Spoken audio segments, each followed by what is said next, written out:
Young man helps millionaire with a flat tire, but he never imagined what would happen next. Hello, welcome. Enjoy, subscribe, and turn on notifications. The sky was painted with a warm orange hue as the sun slowly dipped below the horizon. The steady hum of John Miller's black SUV engine was the only sound cutting through the stillness of the deserted road in rural Kentucky. He drove at a steady pace, his thoughts drifting over routine matters. At 62 years old, John was the embodiment of what many would call success. A millionaire, retired from a prosperous career in finance, he now enjoyed a life of comfort, but also of isolation. He turned up the volume on the radio, where a soft blues song played in the background. Glancing at the rearview mirror, he saw the endless stretch of road behind him, a line that seemed to go on forever. Ahead, there was nothing but open fields and scattered trees, the kind of scenery that always seemed to hint at something unexpected just beyond the bend. Suddenly, a sharp thud echoed through the car, causing it to jolt. John's body shifted forward with the impact. The steering wheel grew heavier, forcing him to grip it tightly to maintain control. His eyes darted to the dashboard, where a red alert flashed: low tire pressure. Perfect, he muttered, frustration clear in his voice. John eased the car over to the side of the road, the hiss of the deflated tire scraping against the asphalt like nails on a chalkboard. When the vehicle finally came to a stop, he unbuckled his seatbelt with a sharp tug and shoved the door open with more force than necessary. The sole of his expensive leather shoe hit the dry, dusty ground. He crouched down to inspect the tire and immediately spotted the problem. The rear left tire was completely flat, the metal rim nearly touching the pavement. John let out a long, tired sigh, rubbing his hand across his face, feeling the roughness of his unshaven beard. Just what I needed, he muttered, glancing up at the empty stretch of road ahead. No cars, no buildings, no signs of life. He pulled his phone from his pocket, unlocked the screen, and frowned at what he saw. No signal. Not even a single bar.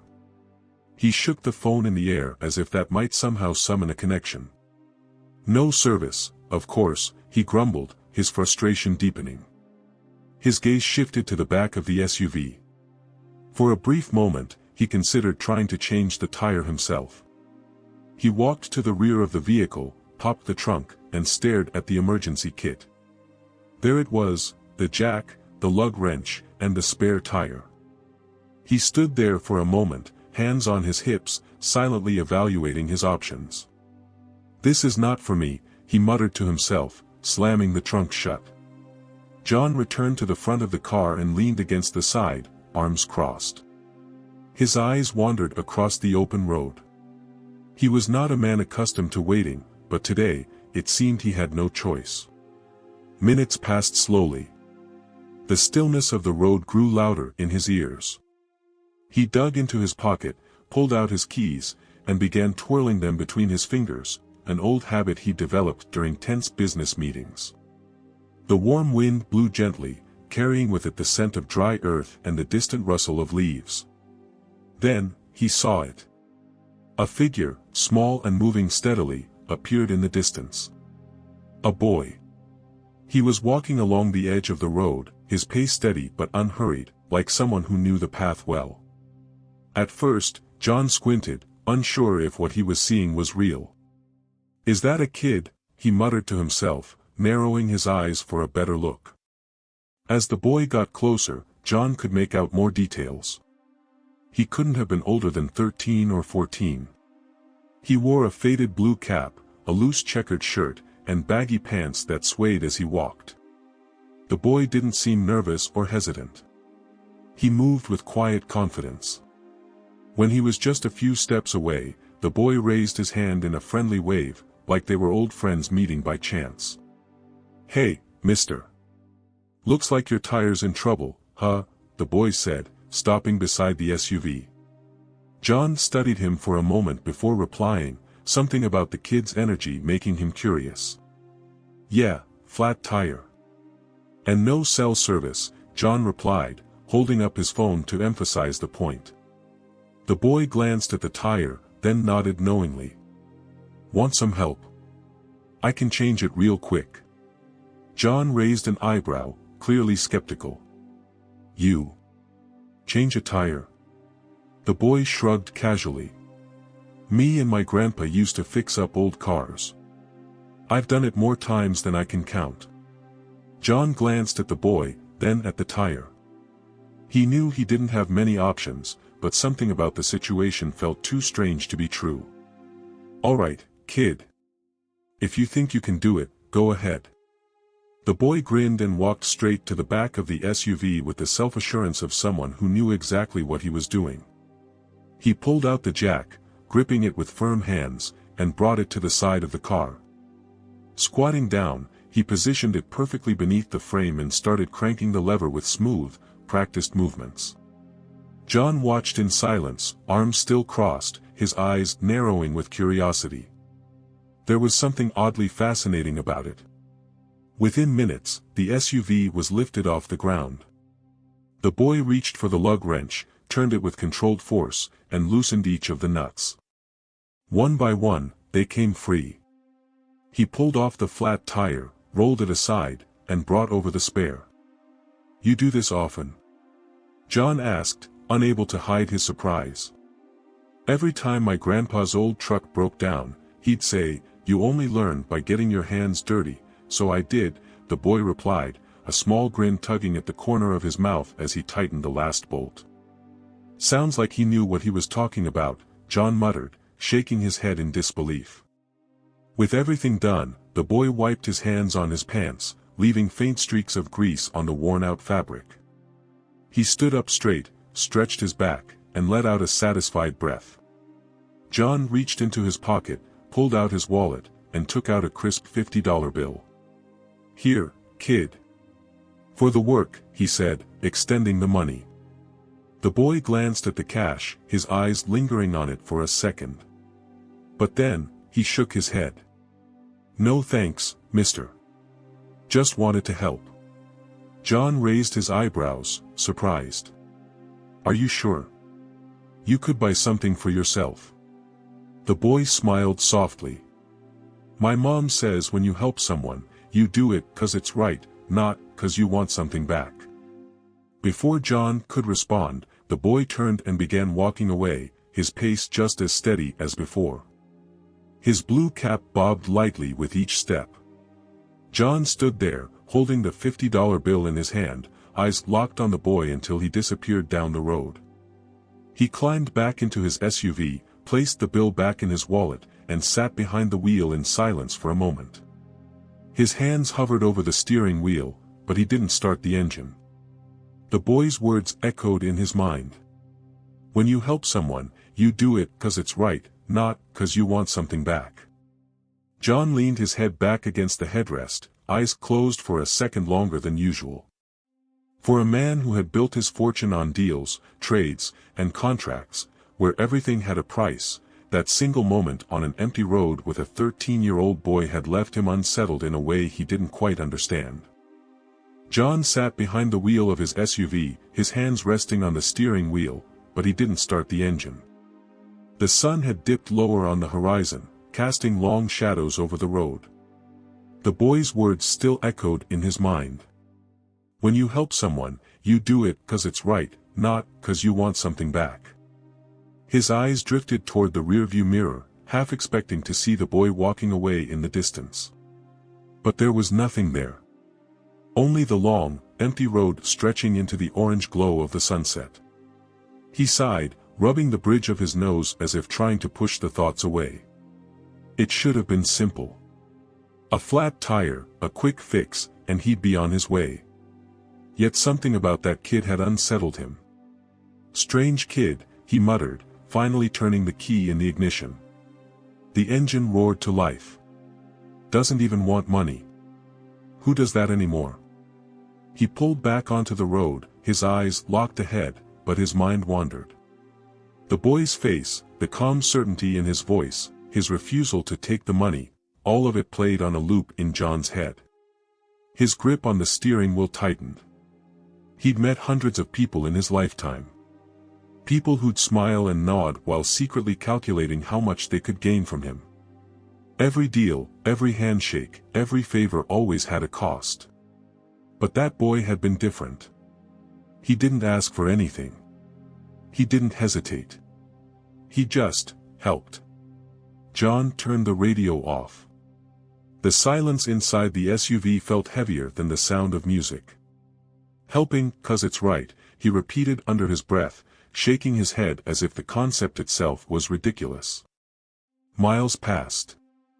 Fields turned into patches of woodland, and the fading glow of the sun slowly disappeared behind the trees. But the weight in his chest only grew heavier. He didn't like this feeling. It was too unfamiliar.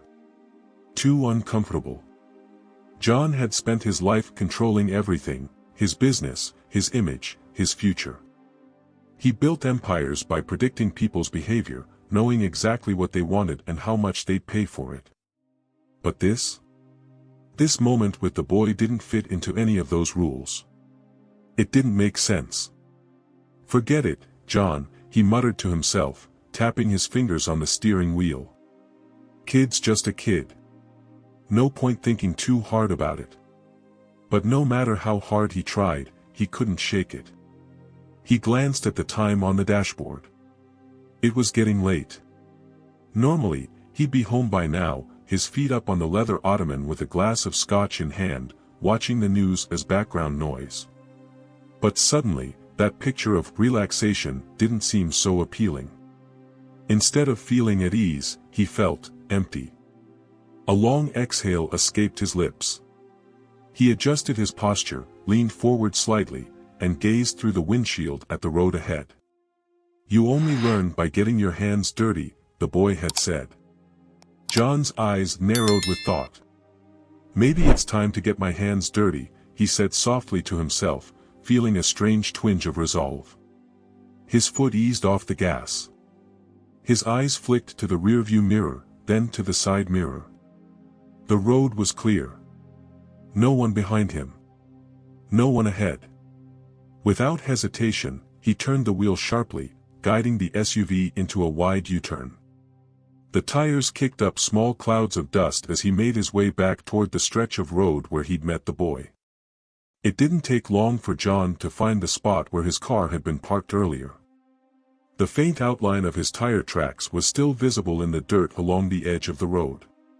His gaze moved past it, scanning the distance ahead. No sign of the boy. John frowned, tapping his fingers on the steering wheel. "Where'd you go, kid?" he muttered, squinting at the path of dirt running alongside the road. His eyes followed it until it disappeared into a narrow trail lined with trees. It wasn't a proper road, just a dirt path worn down by footsteps and the occasional vehicle. He sat there for a moment, his fingers drumming lightly against the steering wheel. Part of him wanted to leave. It wasn't his business. But that nagging feeling wouldn't go away. Gripping the wheel firmly, he shifted into drive and slowly followed the dirt path.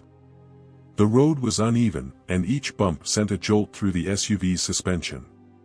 Branches stretched out like fingers from the trees on either side, brushing against the windows. Dust and loose pebbles crackled beneath the tires. The path curved slightly, and just as he was about to consider turning around, he saw it. A small house sat at the end of the trail. The paint was faded, almost peeling away entirely. The roof had visible patches where shingles were missing. A few boards on the front porch were crooked, some sagging in the middle as if they might give way under too much weight. There was no fence, only a thin clothesline stretching from a tree to the side of the house, where a few shirts and a pair of jeans hung to dry. John slowed the SUV, his eyes moving carefully over every detail. The front door opened. A woman stepped out, wiping her hands on a dish towel. She noticed his car immediately, her posture stiffening. Her eyes narrowed with suspicion, but she didn't move. She stood there, still as a statue, her gaze locked on him. John lowered the window. The evening air was cooler now, carrying the faint smell of damp leaves and earth. "Evenin'," he called out, raising a hand in a small wave. I'm looking for Jake. Her eyes stayed on him for a moment longer before she spoke. You a friend of his? She asked, her voice firm, cautious. Not exactly, John replied, stepping out of the SUV and closing the door behind him. He helped me with a flat tire earlier today. Just wanted to say thanks properly. The woman glanced toward the side of the house, then back at John. Well, you found him, she said, her voice softening just a little. Jake. A loud thud echoed from somewhere behind the house. A few seconds later, Jake appeared from the side, wiping his hands on his jeans, a smudge of dirt on his cheek. When he saw John, his face lit up with surprise. Hey! You're back. Jake jogged toward him, his grin as wide as before. Did the tire go flat again? No, the tire's fine, John said, shaking his head. I was just thinking about what you said. About helping people. Jake tilted his head, curious. Yeah, John replied, his gaze shifting from Jake to the house behind him. His eyes moved slowly over the worn boards, the patched-up roof, and the clothesline swaying lightly in the breeze. Where's your grandpa? John asked. Jake's grin faltered for a moment, and he glanced down at the ground. Gone, he said quietly, kicking at a small rock with his shoe. He passed away last year. Just me and Mom now. John nodded slowly, pressing his lips together. The boy's words settled in his chest like a heavy stone. His eyes drifted back to the house. He could see it clearly now. The broken boards. The sagging roof. The quiet resilience it stood for. He took a deep breath and looked back at Jake. You ever think about building something new? He asked, his tone calm but steady.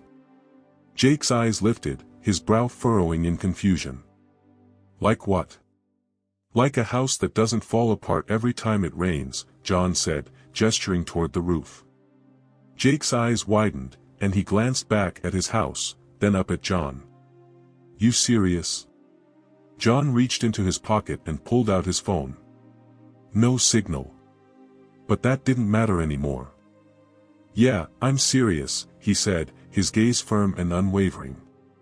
I think it's time I get my hands dirty. Jake's face lit up, half in disbelief, half in joy. His smile was wider than it had been on the road. Really? Really, John replied with a small nod. Let's build something better. Jake's eyes flickered with disbelief, his mouth hanging slightly open. His gaze darted between John and the house, his young mind clearly trying to process the idea. Wait, you mean like, fix the whole house? Jake asked, still sounding unsure. John shoved his hands in his pockets, glancing toward the weathered boards and sagging roof. Not just fix it, Jake, he said, tilting his head thoughtfully.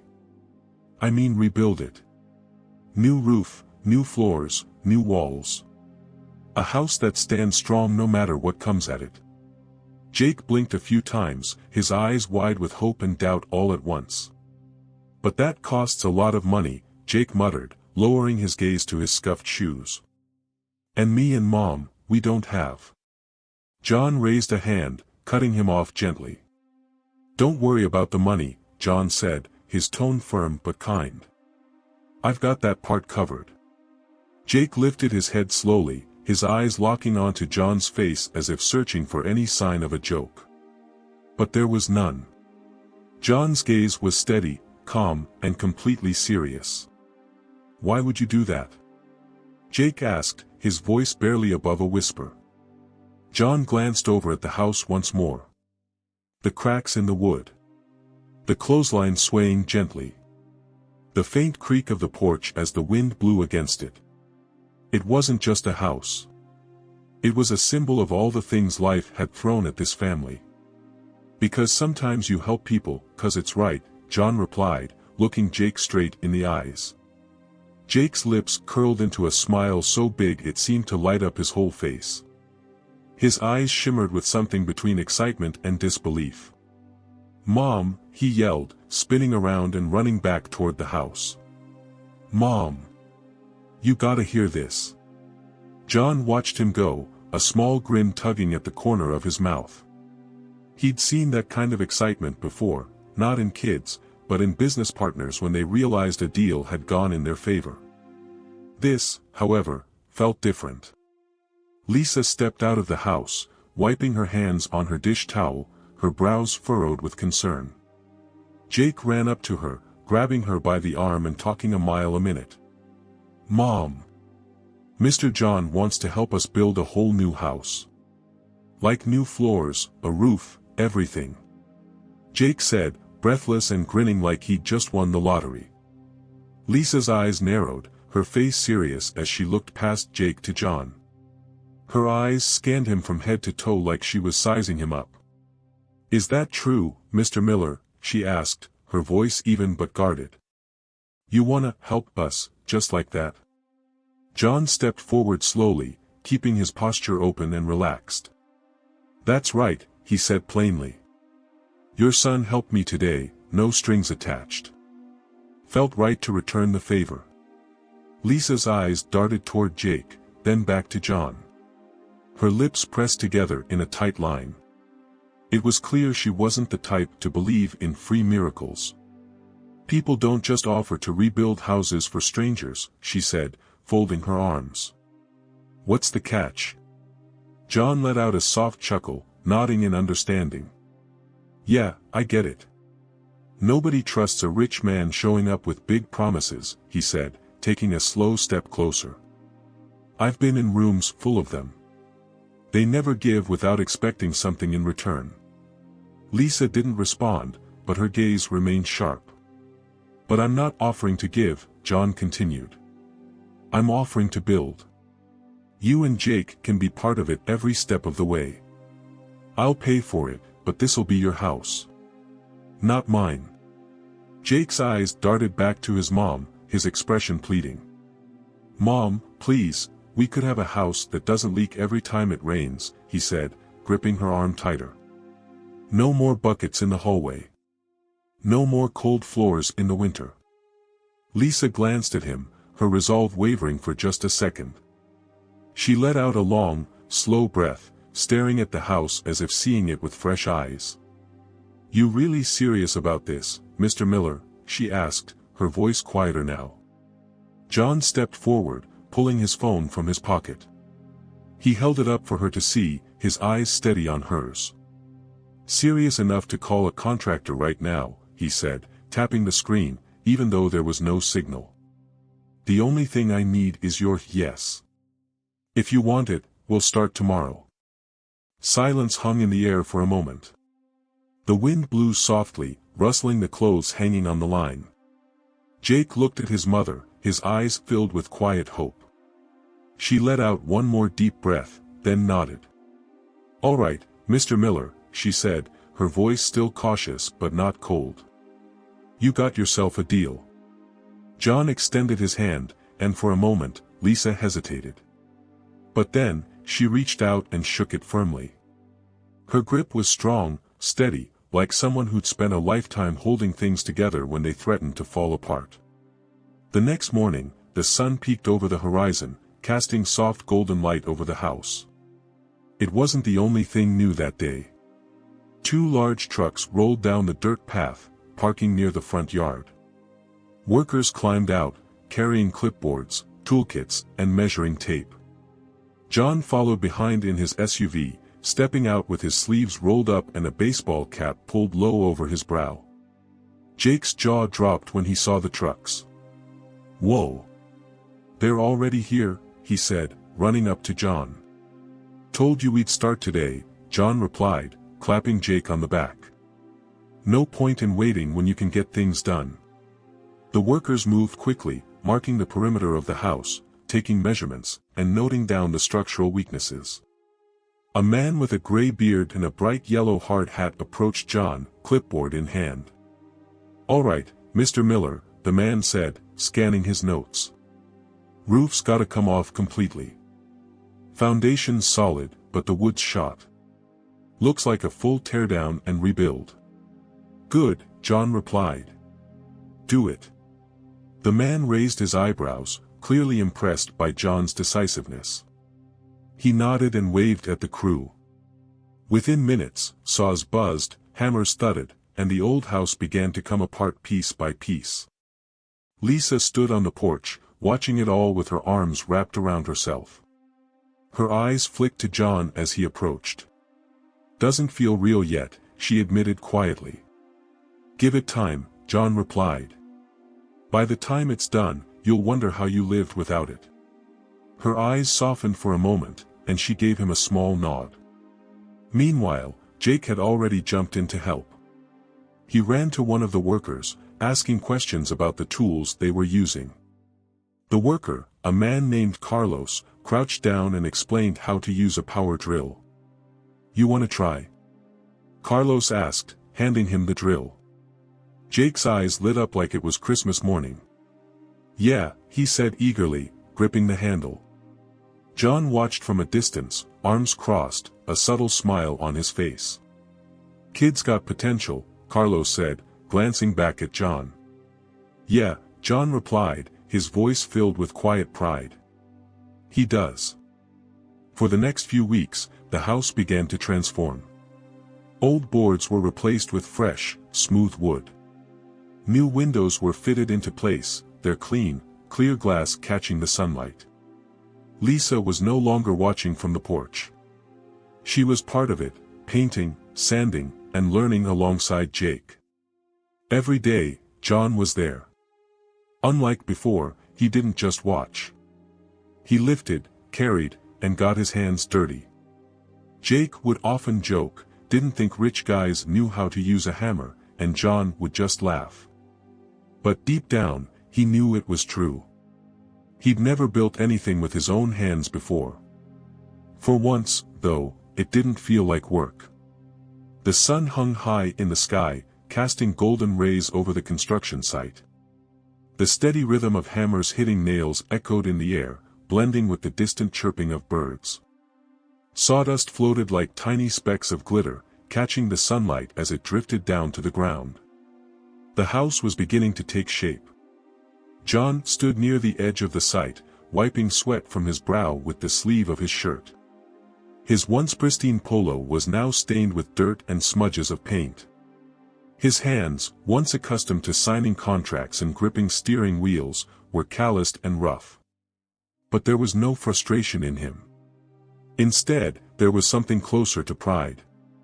He watched Jake drilling screws into the frame of a new window. The boy's face was a mix of focus and joy, his tongue poking out slightly as he lined up the drill perfectly. Carlos, the crew foreman, stood next to him, arms crossed, nodding approvingly. Not bad, kid.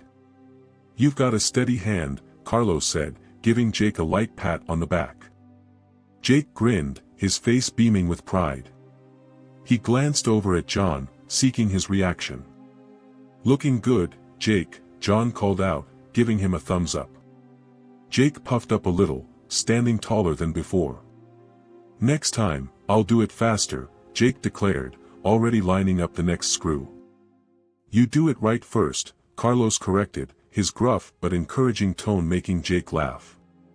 John shook his head, a soft smile on his face. It wasn't just the house being built here, it was something much bigger. He could feel it. As noon approached, Lisa walked out of the small kitchen shack set up nearby, carrying a tray with sandwiches, bottles of water, and a large jug of lemonade. She called out to the crew, her voice sharp but kind. Break time, boys. Come get it while it's fresh. The crew didn't need to be told twice. Hammers were set down, saws powered off, and the men made their way toward her, wiping sweat from their foreheads and cracking jokes with one another. Carlos was the first to grab a sandwich, offering Lisa a polite nod of thanks before biting into it like he hadn't eaten in days. Jake jogged over and grabbed 2 sandwiches, one in each hand. As he stuffed a bite into his mouth, he called out, "Best sandwiches in town, Mom," though it was barely understandable with a full mouth. "Don't talk with your mouth full, Jake," Lisa scolded lightly, but there was warmth in her eyes. John took a bottle of water from the tray, twisted off the cap, and drank deeply, letting out a long, satisfied sigh. He sat on a nearby stack of lumber, feeling the weight of the morning's work settle in his muscles. For the first time in a long time, it wasn't a bad kind of exhaustion. It was the kind that made you feel like you'd earned it. Lisa walked over to him, wiping her hands on a dish towel she had slung over her shoulder. She stood next to him for a moment, watching the workers laugh and eat. Her eyes softened as she watched Jake talking to Carlos, animatedly showing off how he'd used the drill. "You know," she said quietly, glancing down at John, "he's different now." John raised an eyebrow, looking up at her. "Different how?" he asked, twisting the cap back onto his water bottle. Lisa tilted her head, her gaze fixed on Jake. "More confident," she said, a hint of emotion sneaking into her voice. "Before this, he was always second-guessing himself. Always looking at me like he needed permission for everything. But now..." She shook her head, a small smile tugging at her lips. "Now he just does things. No asking, no hesitating." John followed her gaze, his eyes landing on Jake, who was explaining something to Carlos with big hand gestures and an excited grin. "Yeah," John said softly. "Kid's got something in him. Just needed a little push to see it for himself." Lisa sat down next to him, letting out a breath like she'd been holding it in for too long. She leaned forward, resting her elbows on her knees. "Don't think I haven't noticed you changing too, Mr. Miller," she said, giving him a side-eye glance. John's brow lifted in surprise, his head tilting toward her. "Me?" he asked, pretending to sound skeptical. "I'm the same grumpy old man I was last week." Lisa laughed lightly, a rare sound that caught John off guard. "No, you're not," she said, her eyes on him now, steady and firm. "You're different too. Don't know if you see it, but I do." John let her words hang in the air for a moment. He didn't respond right away, just stared out at the house as workers climbed ladders and raised new beams into place. "Different, huh?" He wasn't sure how he felt about that, but it wasn't a bad feeling. The peace didn't last long. Later that afternoon, the distant rumble of thunder echoed from beyond the hills. The once clear blue sky had grown darker, heavy clouds rolling in from the west like an advancing army. Carlos glanced up, wiping his hands on his jeans. "Storm's coming," he said, his voice grim. "Could be a bad one." John looked up, his eyes narrowing. The clouds were darker than he'd seen in a while, swollen with rain. He knew storms like this. Fast. Hard. Unforgiving. "All right," John called out to the crew. "Pack up anything you don't want ruined. Let's get the tools under cover." The crew moved quickly, gathering drills, saws, and toolboxes. Lisa ran out of the kitchen shack, grabbing anything that could be blown away. Jake grabbed a tarp and began covering a pile of fresh wood boards. The first drops of rain hit like small pebbles. 1. 2. Then a sudden downpour. The wind picked up, turning light droplets into sharp, stinging needles of rain. The crew moved faster, their shouts barely audible over the noise of the storm. "Jake! Get inside!" Lisa shouted, shielding her face from the rain. "I'm almost done." Jake yelled back, tugging the last edge of the tarp over the stack of wood.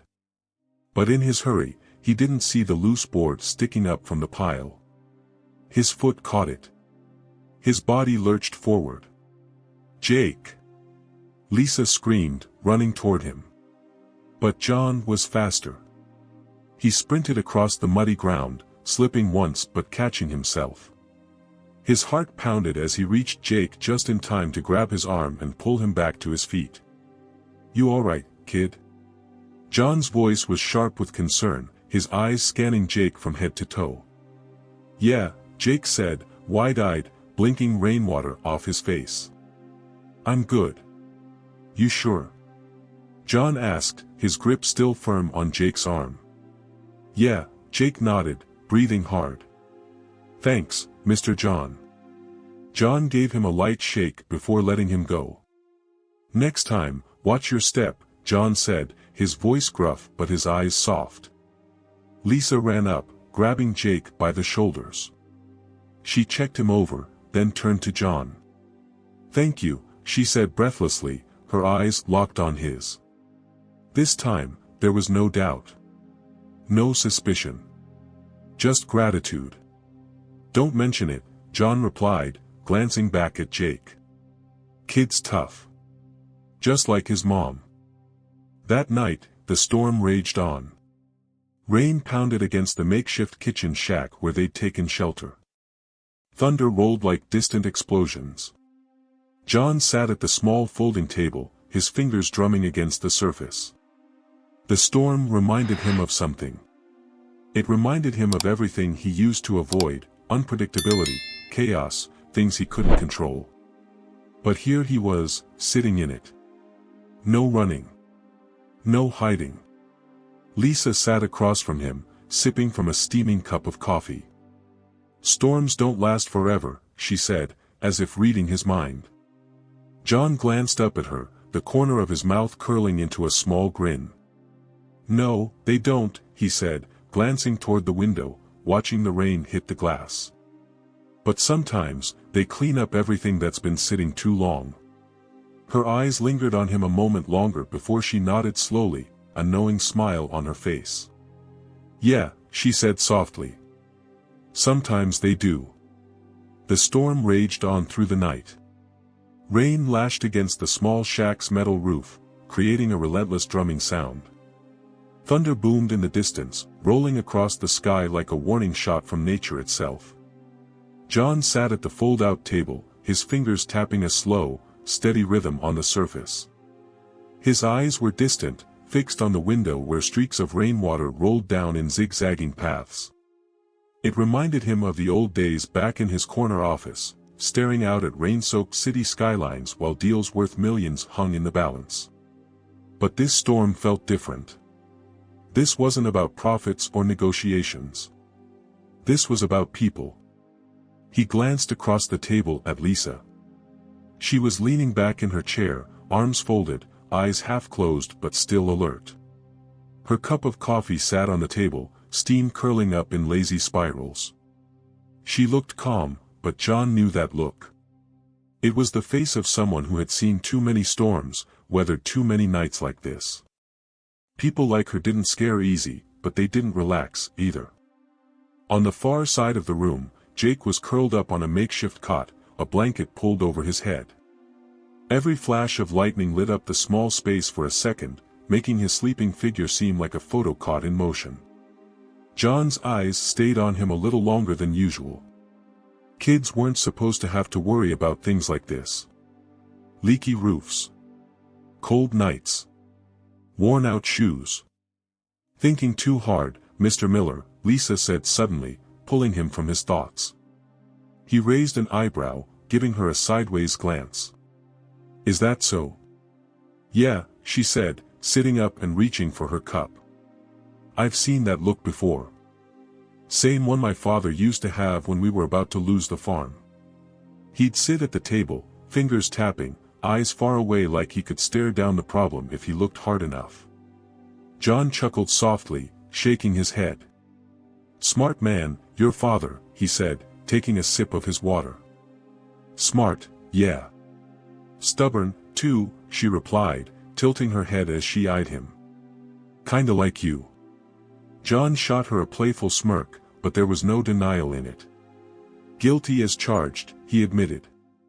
They sat in comfortable silence for a while, the rain filling in the gaps with its steady rhythm. Eventually, Lisa leaned forward, resting her forearms on the table. Her eyes met his directly. Why are you really doing this, John? She asked, her voice quiet but firm. It's not just for Jake, is it? John leaned back in his chair, his hands resting on his lap. He gazed at the ceiling, watching the shadows dance from the flicker of the battery-powered lantern. He didn't answer right away. Not because he didn't know, but because putting it into words wasn't as easy as it sounded. "I spent my whole life chasing things," he said finally, his voice low but clear. "More money, more power, more control. And I got it. I got all of it." He let out a dry laugh, his eyes still on the ceiling. "But you know what happens when you get everything you ever wanted?" Lisa shook her head slowly. "You realize it's not what you needed," he finished, his eyes dropping back down to meet hers. Her gaze softened, not with pity, but with understanding. "So this house," she started, but John cut in. "This house," he said firmly, sitting forward, "is my way of starting over.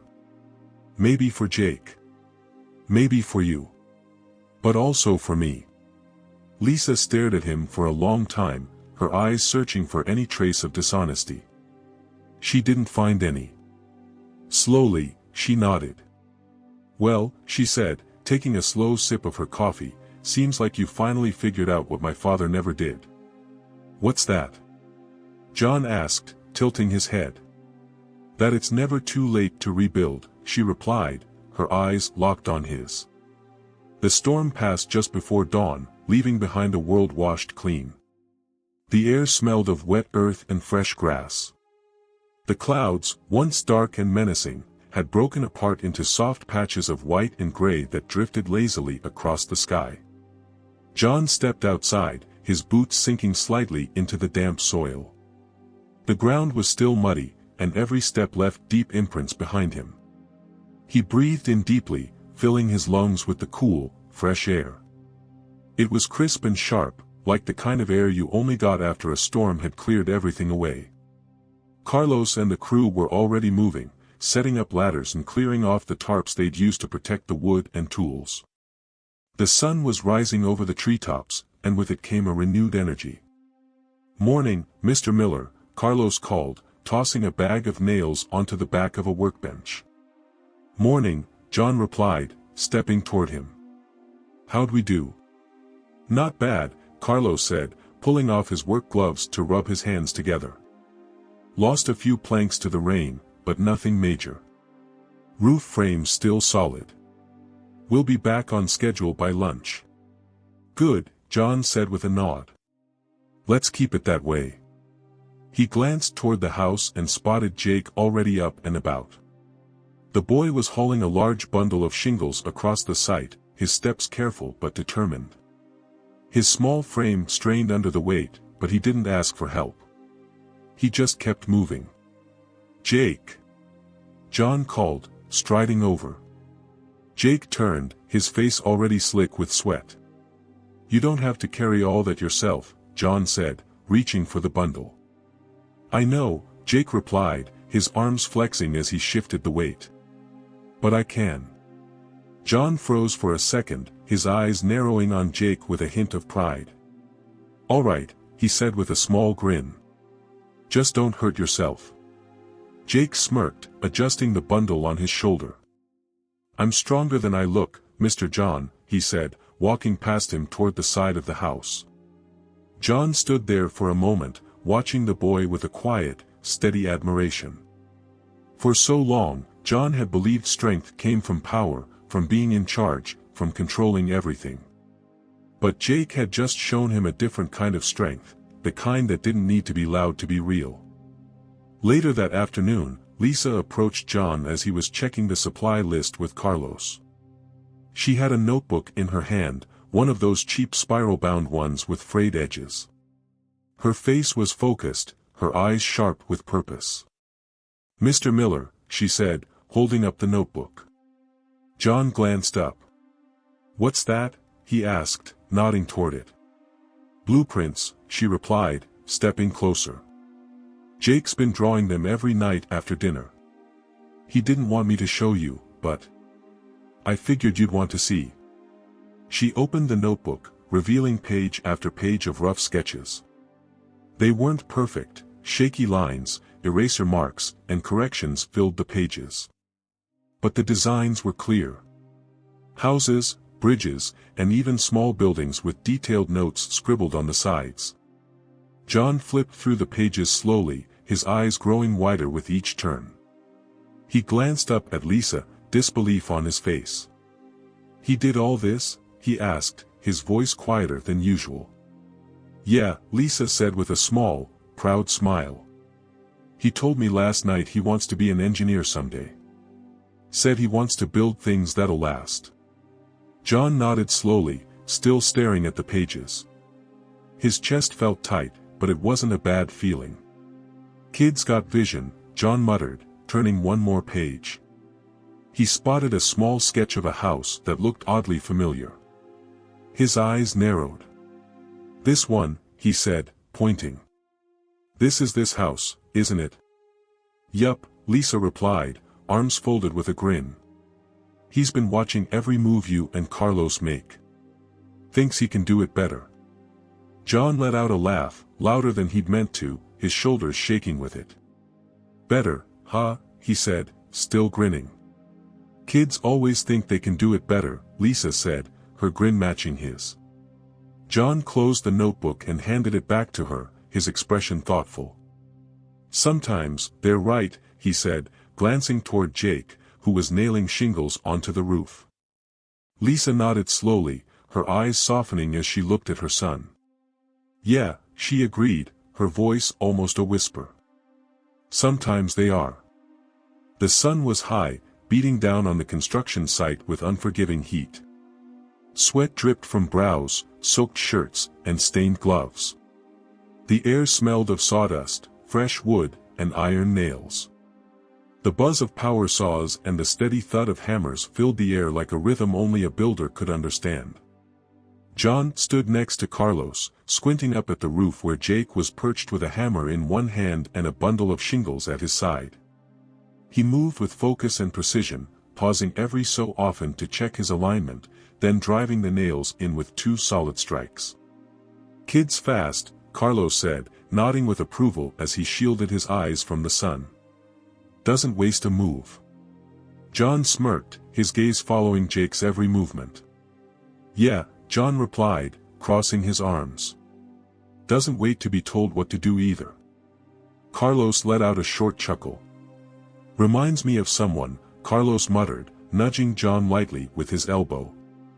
John tilted his head, pretending to look confused. "Don't know what you're talking about, Carlos," he said with mock innocence. "Sure you don't, boss," Carlos replied, rolling his eyes as he reached for his clipboard. "Sure you don't." John didn't argue. He watched as Jake lifted another shingle, lined it up perfectly, and nailed it into place. Steady hands, sharp focus, heart full of purpose, John thought. It was like looking at a younger version of himself, except Jake was doing it for something bigger than money. Around noon, a loud rumbling sound echoed from the road leading up to the house. John glanced toward the path and saw an old, beat-up pickup truck making its way toward them. Its engine rattled like it had seen too many miles and not enough oil changes. The truck came to a slow, jerky stop near the edge of the site. The door swung open, and a man stepped out. Tall. Lean. Dusty jeans. His shirt was untucked, and his ball cap was pulled low over his eyes. He moved with a slow, deliberate pace, like someone who wasn't in a hurry but expected to be noticed anyway. John's eyes narrowed.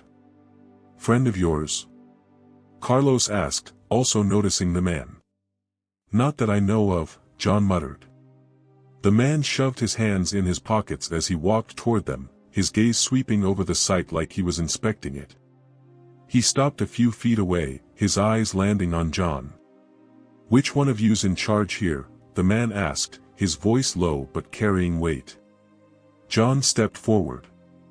"That'd be me," he said, his tone firm but calm. The man eyed him for a moment, his lips pressing into a thin line. Then he nodded. "Name's Roy," the man said, tilting his head toward the house. "That's my sister's place." John's eyes flickered with understanding. "Lisa's your sister?" John asked, glancing toward the house. "Yeah," Roy replied, pulling off his cap to wipe his forehead. "She didn't tell me you were doing all this." John raised an eyebrow, his stance shifting just slightly. Didn't think I needed her permission to do some good, John said plainly.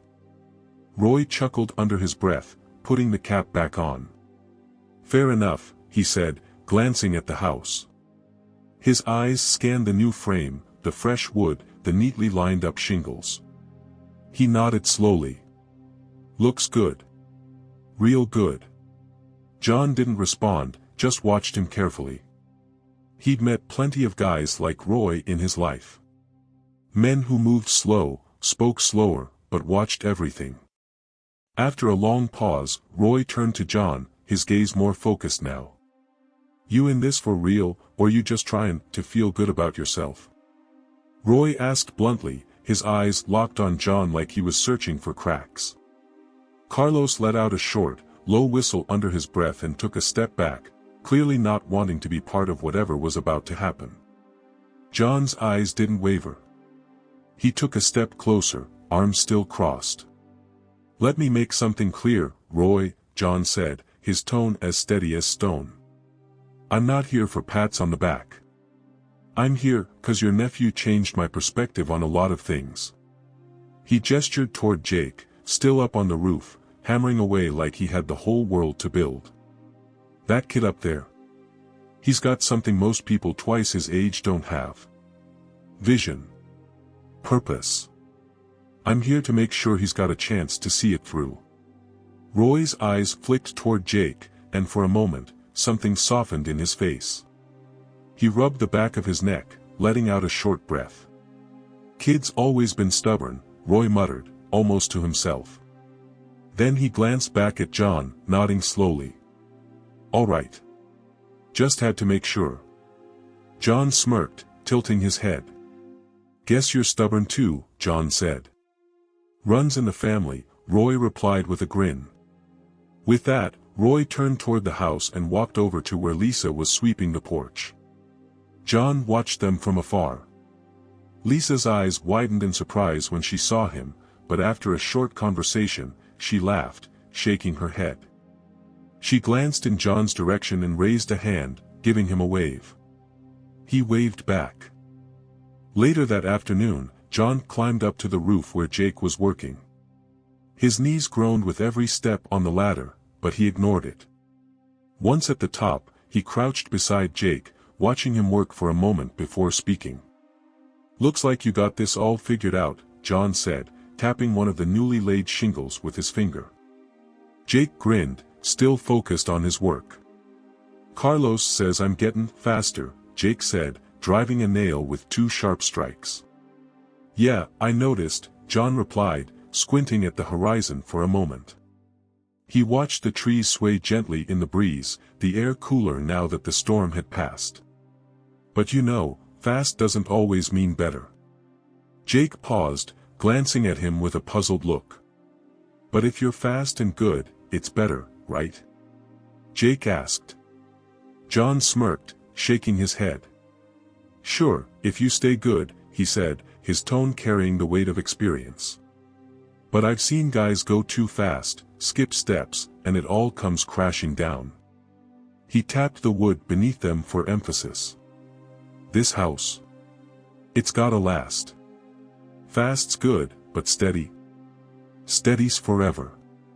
Jake nodded slowly, his eyes narrowing with understanding. He looked down at the next shingle, lined it up with more care than before, and tapped the nail lightly before striking it. His movements were slower, but every strike was precise. John watched him in silence, his chest swelling with quiet pride. You ever think about what you're gonna do when this house is done? John asked casually, his eyes still on the horizon. Yeah, Jake replied, his voice more certain than John expected. I'm gonna build more. Bigger ones. Stronger ones. John nodded slowly, his gaze still on the distance. Good plan, he said, a grin tugging at his lips. Jake glanced at him, a curious look on his face. What about you, Mr. John? Jake asked, wiping sweat from his forehead with his sleeve. What are you gonna do when it's done? John leaned back, resting his hands on his knees. His eyes stayed on the horizon for a moment longer before he finally answered. Don't know, kid, John admitted, his voice quieter now. But for once, I'm not in a rush to figure it out. Jake tilted his head, clearly thinking about that answer. After a moment, he smiled, nodding to himself like he understood it perfectly. Yeah, Jake said, going back to his work. That sounds pretty good. The days rolled forward like clockwork, each one marked by the steady rhythm of progress. Hammer strikes. Saw blades. The grind of sandpaper smoothing rough edges. The house was no longer a skeleton of beams and planks, it was becoming something real. Walls had gone up, fresh drywall bright and clean like a blank canvas. New windows framed the world outside, letting in beams of sunlight that spilled across the newly laid floors. John stood just inside the front door, his hands on his hips, eyes scanning every inch of the space. It smelled of fresh wood and paint. The scent reminded him of something he couldn't quite name, but it stirred something deep in his chest. Looking solid, Carlos said, walking up beside him, wiping his hands on a rag. We'll be done by the end of the week if we keep this pace. John nodded slowly, his gaze still on the house. Yeah, he muttered, but his voice lacked the usual certainty. His eyes stayed on the walls, the floors, the roof, all the things they'd built. And yet, something felt unfinished. Carlos glanced at him, one eyebrow raised. Something on your mind, boss? John stayed quiet for a moment longer, then let out a slow breath. Just thinkin', he admitted. About what? Carlos pressed, tossing the rag over his shoulder. John hesitated before answering. About what happens after, he said quietly. Carlos nodded, leaning one arm on the nearby wall. After the house is done, you mean? Yeah, John replied, his eyes distant, his thoughts far ahead of where his feet stood. When all the work's done and everybody goes home, what's left? Carlos scratched his beard, his eyes narrowing in thought. Well, he said slowly, his eyes turning to the fresh walls and sturdy beams, what's left is this. He knocked his knuckles against the wall, producing a firm, solid thud. It stands. Long after you leave, long after I leave, this house stands. John turned his head toward him, his eyes sharp and focused now. You ever build something like that before? John asked, his tone carrying more weight than the question itself. Carlos shrugged, a grin tugging at his lips. Built plenty of houses, boss. But every now and then, you get one that feels different. Like it's meant to last. He slapped the wall lightly, as if it were an old friend. This one? This one feels like one of those. John looked at him for a moment, then slowly nodded. Yeah, he muttered, his gaze shifting back to the house. Feels like it. Later that afternoon, Jake ran up to John with a grin so wide it could split his face in half. He held a folded-up piece of paper in his hand like it was a winning lottery ticket. Mr. John. Check this out. Jake called, running up to him and waving the paper around. John crouched slightly, bracing himself with one hand on his knee. All right, slow down, John said, holding out his hand. What you got there, kid? Jake handed him the paper, eyes bright with anticipation. John unfolded it and took a look. It was a sketch, rough but clear. It showed a small two-story house with a slanted roof and big front windows. The details were better this time, more refined than the sketches Jake had done in the notebook. There were arrows pointing to specific areas with little notes like solar panels here and rainwater collector system. Looks like you've been busy, John said, a slow grin tugging at his lips. This yours? Jake nodded quickly, his face beaming with pride. Yeah. I've been watching how Carlos does the roof and the way they frame the windows. I thought, maybe, I could design something better. John's eyebrows lifted in surprise, and he let out a low whistle. Better, huh? John glanced back at the paper, turning it slightly to see all the details.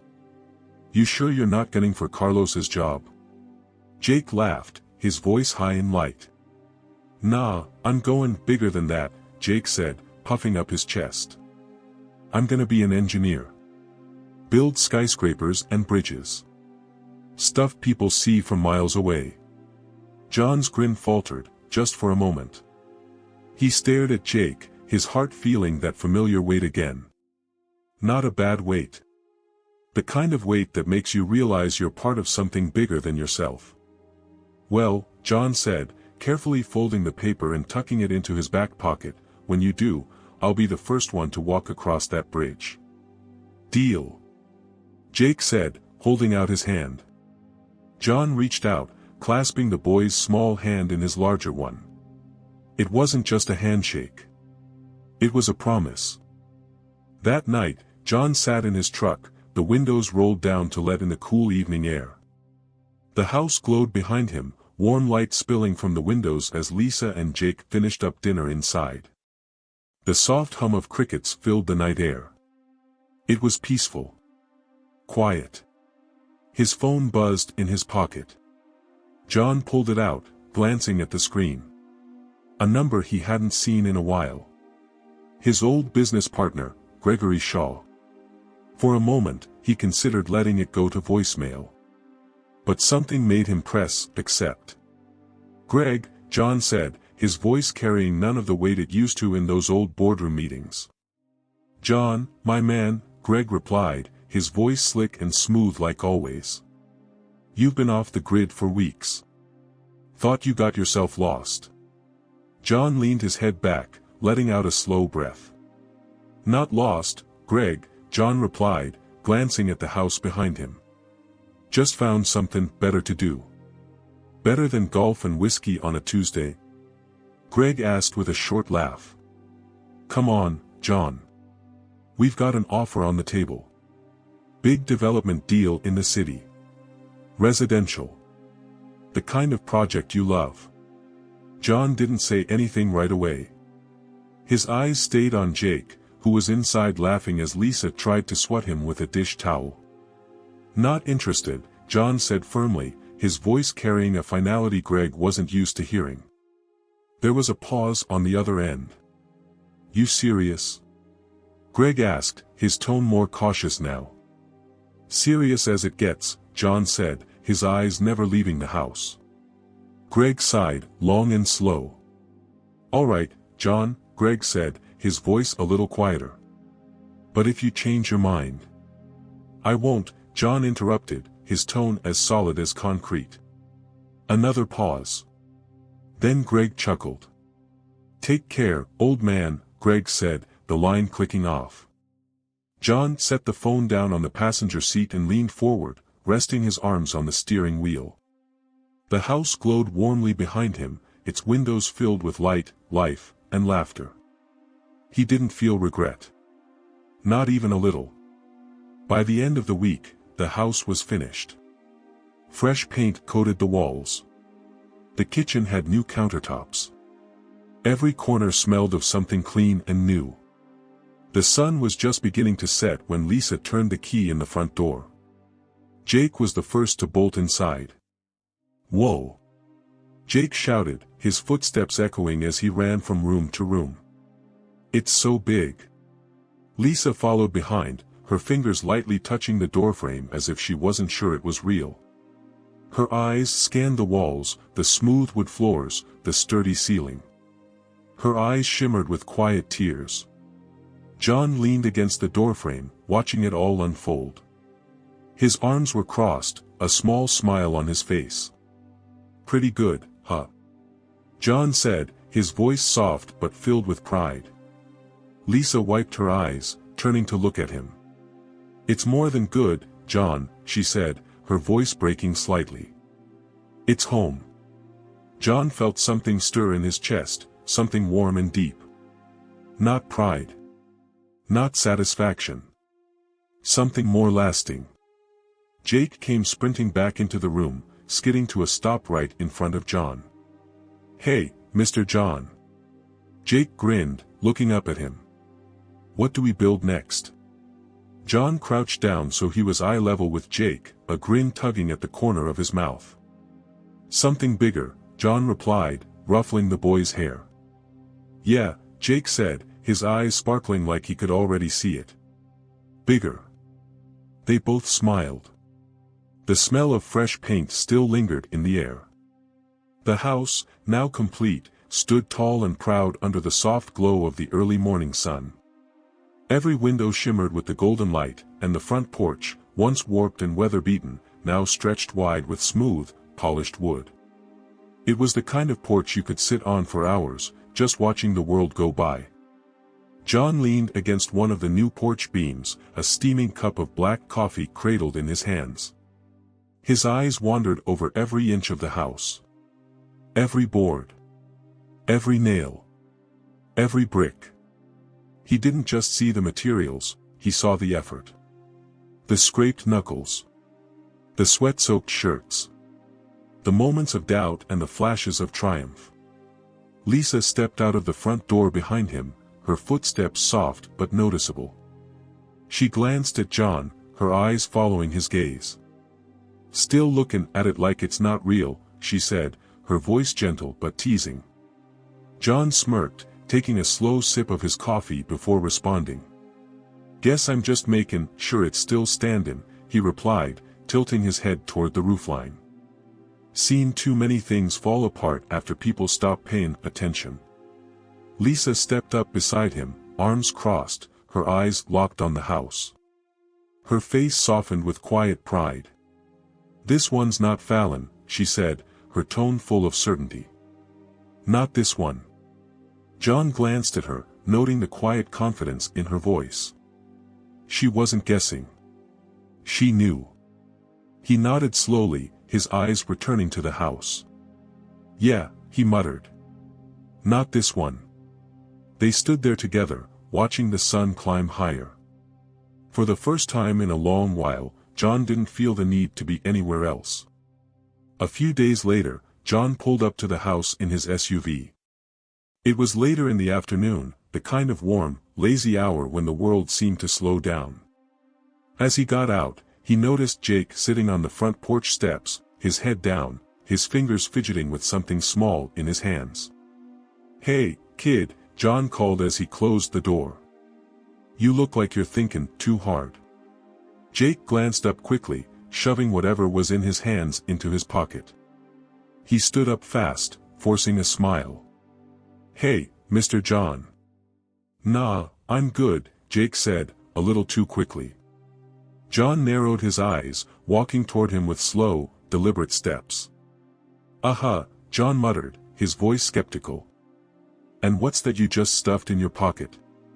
Jake's eyes darted to the side, clearly caught, but his grin grew wider like he was proud of whatever he was hiding. "Just something I got today," Jake said, his voice struggling to sound casual. John stopped at the bottom of the steps, leaning forward slightly. "Show me," John said, his voice calm but firm.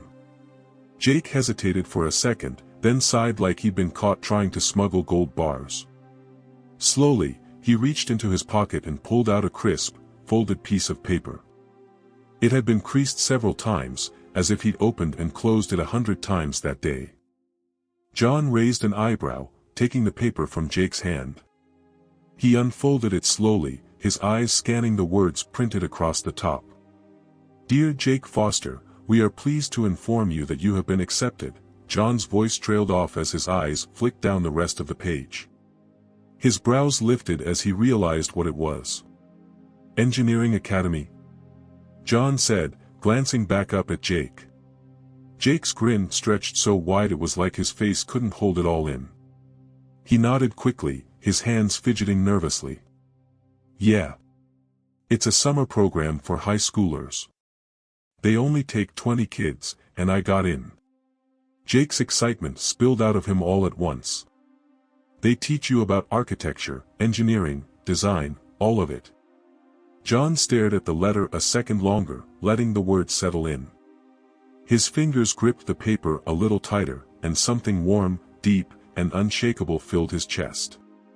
"Well, look at you," John said, his voice quieter than before. "Going off to build bigger things already." Jake shifted on his feet, his eyes darting away. Yeah, but, he muttered, rubbing the back of his neck. It's expensive.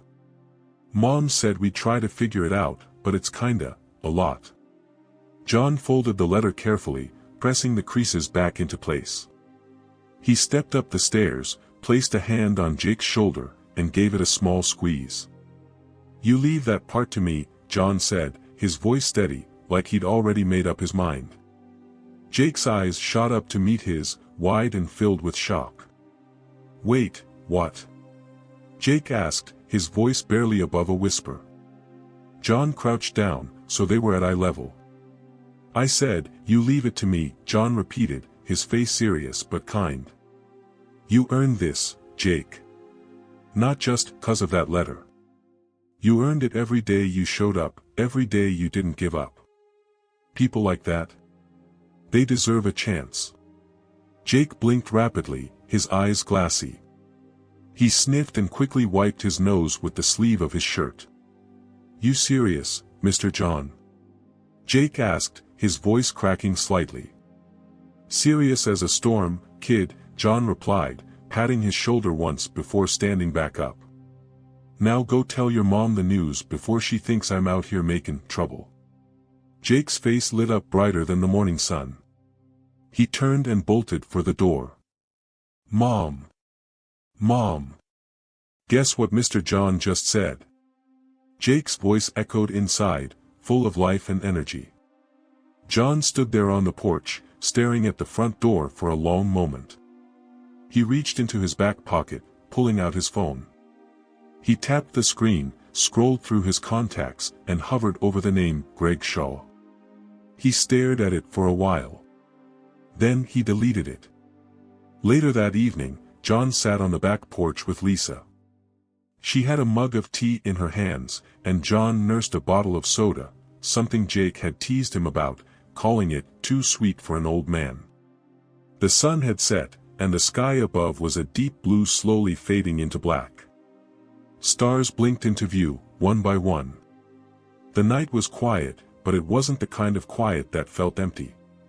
It was the kind that felt full. Feels good, doesn't it? Lisa asked, not looking at him but at the horizon. John tilted his head slightly, glancing at her. Yeah, he admitted. It does. They sat in silence for a little while longer. Then Lisa spoke up again. You could do more of this, you know, she said, her voice thoughtful. More of what? John asked, taking a sip of his soda. This, Lisa said, waving a hand toward the house. Buildin' things. Not just houses. People. Dreams. She looked at him now, her eyes sharp but kind. You've got the heart for it, John. More than you think. John didn't answer right away. He looked out at the stars, his mind tracing the points of light like blueprints on a page. For years, he'd thought his life was about what he could get. He'd measured success in profits and property. But somehow, helping Jake build that house, helping Lisa find her home again, it had been different. It's funny, John said quietly, his eyes still on the stars. What is? Lisa asked, sipping her tea. He glanced at her, his face softer than she'd ever seen it. All this time, I thought I was building empires, he said, his voice steady but filled with something new. Turns out, I was just stacking bricks. Lisa tilted her head, a slow grin tugging at her lips. About time you figured that out, she said, nudging him with her elbow. John chuckled, leaning forward, resting his arms on his knees. Yeah, he muttered. About time. The next morning, the air smelled of fresh dew and warm earth. The sun had just begun to rise, soft orange light stretching across the land.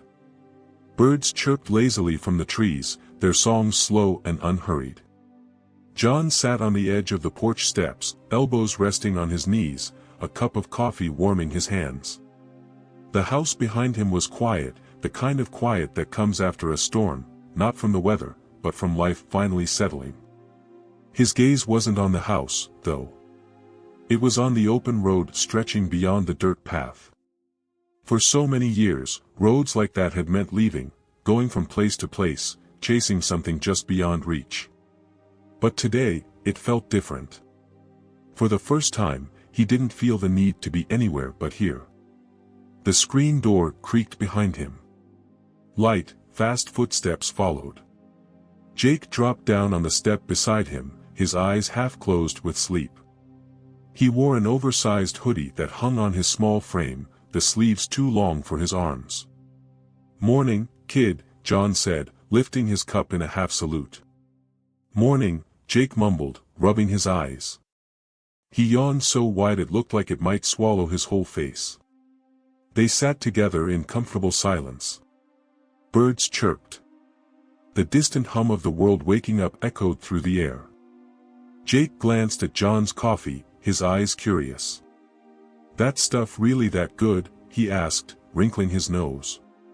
John chuckled softly, lifting the cup to his lips. "Depends," he said, taking a sip. "You like bitter?" Jake made a face like he'd just sucked on a lemon. "Not really," he said, shaking his head. "Then no," John replied, smirking as he took another sip. Jake grinned, leaning forward, resting his arms on his knees just like John. For a while, they sat like that, side by side, matching postures, staring at the same road. Two builders at different stages of life. "Mr. John," Jake said suddenly, his voice quieter than usual. "Yeah, kid? Think I'll be good at it?" Jake asked, his eyes fixed on the dirt road. His voice wasn't shaky, but there was a small crack in it, like doubt had crept in overnight. John didn't answer right away. He tilted his head back slightly, letting out a slow breath. He knew that feeling. Knew it better than most. "You ever seen a tree grow, Jake?" John asked, his eyes still on the horizon. Jake glanced at him, one eyebrow raised. "Yeah," he replied slowly, like it might be a trick question. John nodded, tapping his thumb on the side of his cup. "Takes years," John said, his voice steady. "First, it's just a seed. Looks like nothing special. But you water it. You give it sunlight. Roots start digging deep. Can't see 'em, but they're there." He glanced at Jake, his eyes sharp but kind. "Then one day, it breaks through the dirt. Just a little sprout. Barely anything. But if you keep taking care of it, give it time, it grows." He nodded toward a large oak tree across the yard, its thick branches stretching wide. "See that tree, Jake?" John pointed at it. "Started just like that. Small. Barely there. But now look at it. Stands taller than everything around it." Jake followed his gaze, staring at the oak tree, his eyes narrowing with thought. "So you're saying I'm a tree?" Jake asked, tilting his head with a grin. John let out a sharp laugh, shaking his head. "Close," John said, nudging him lightly with his elbow. "I'm saying you're growing just fine. Just gotta keep digging your roots deep, stay steady, and give yourself time." Jake's grin faded slowly, his face growing more serious. He nodded, his eyes still on the tree. "Yeah," Jake muttered, his voice thoughtful. "Yeah, I get it." John leaned back, letting the warmth of the rising sun hit his face. "Good," he said, closing his eyes for a moment. "Then you'll be just fine." Later that afternoon, John's phone buzzed on the kitchen counter. He glanced at it while drying his hands with a dish towel. The name on the screen stopped him in his tracks. Harold Watts. He stared at the name for a moment. Harold Watts was an old name. A name tied to a version of himself he wasn't sure he liked anymore. Former client. Real estate developer. Big-shot businessman who only called when there was something to gain. John's jaw tightened, but he didn't let it ring out. He picked it up and answered. "Watts," John said flatly. "John. My man. Harold's voice came through loud and cheerful, like they'd spoken just yesterday. Been a long time, huh? Not long enough, John muttered, setting the dish towel down. What do you want, Harold? Harold chuckled. The kind of chuckle that sounded more like a rehearsed performance than a real laugh. Always straight to the point, huh? Harold said, his voice smooth as ever. All right, I'll cut the small talk. I've got an opportunity, John. Big development project. Coastal property. Waterfront views. Investors are already circling like hawks, and you, well, you've got the experience to get it off the ground. John rubbed the back of his neck, eyes narrowing as he stared at the kitchen window. The house outside stood tall and strong, sunlight gleaming off the fresh white paint. Not interested, John said, his voice firm, unshakable.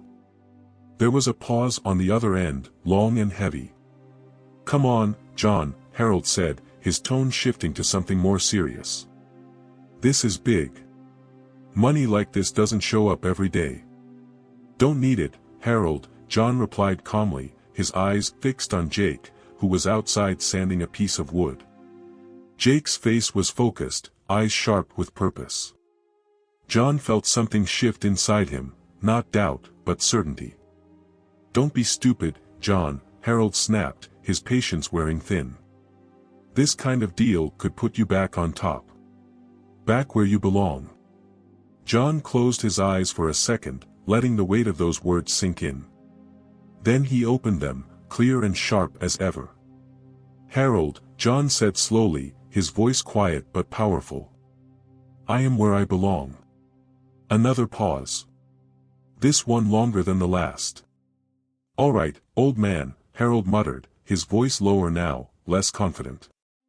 But when this deal hits the news, you're gonna wish you were on it. The line clicked.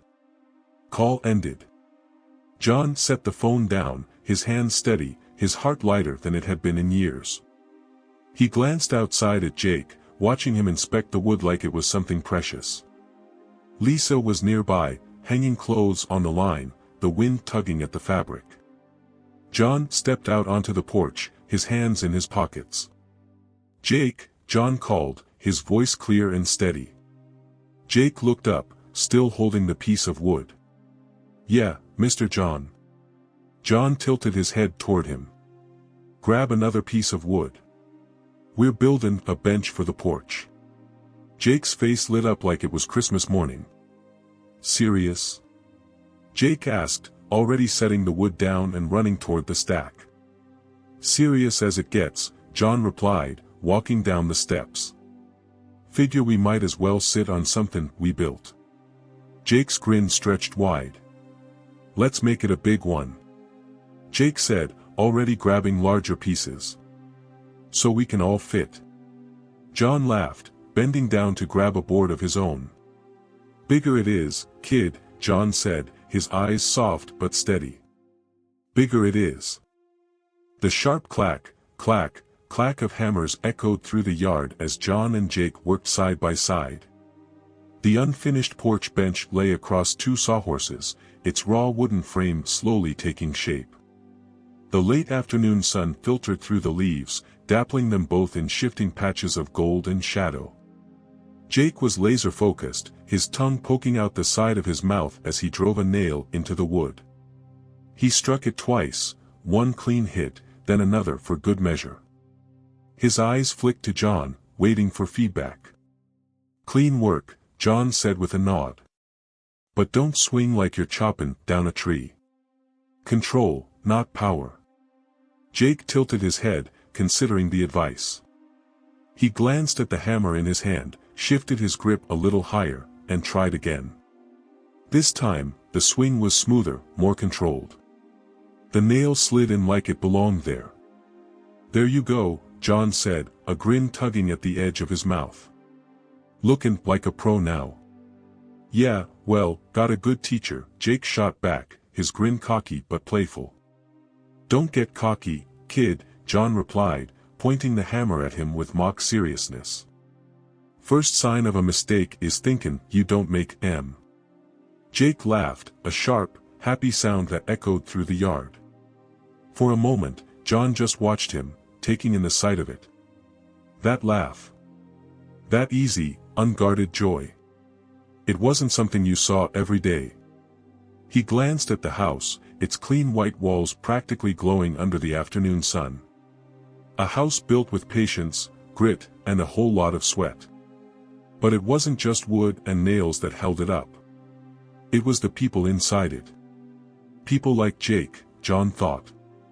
People who grow stronger with every swing of the hammer. His phone buzzed in his pocket, snapping him out of his thoughts. He wiped his hands on his jeans, pulled it out, and glanced at the screen. The number wasn't saved, but something about it felt familiar. He hesitated for a second. Then, with a swipe of his thumb, he answered. "Yeah, this is John," he said, his voice low but steady.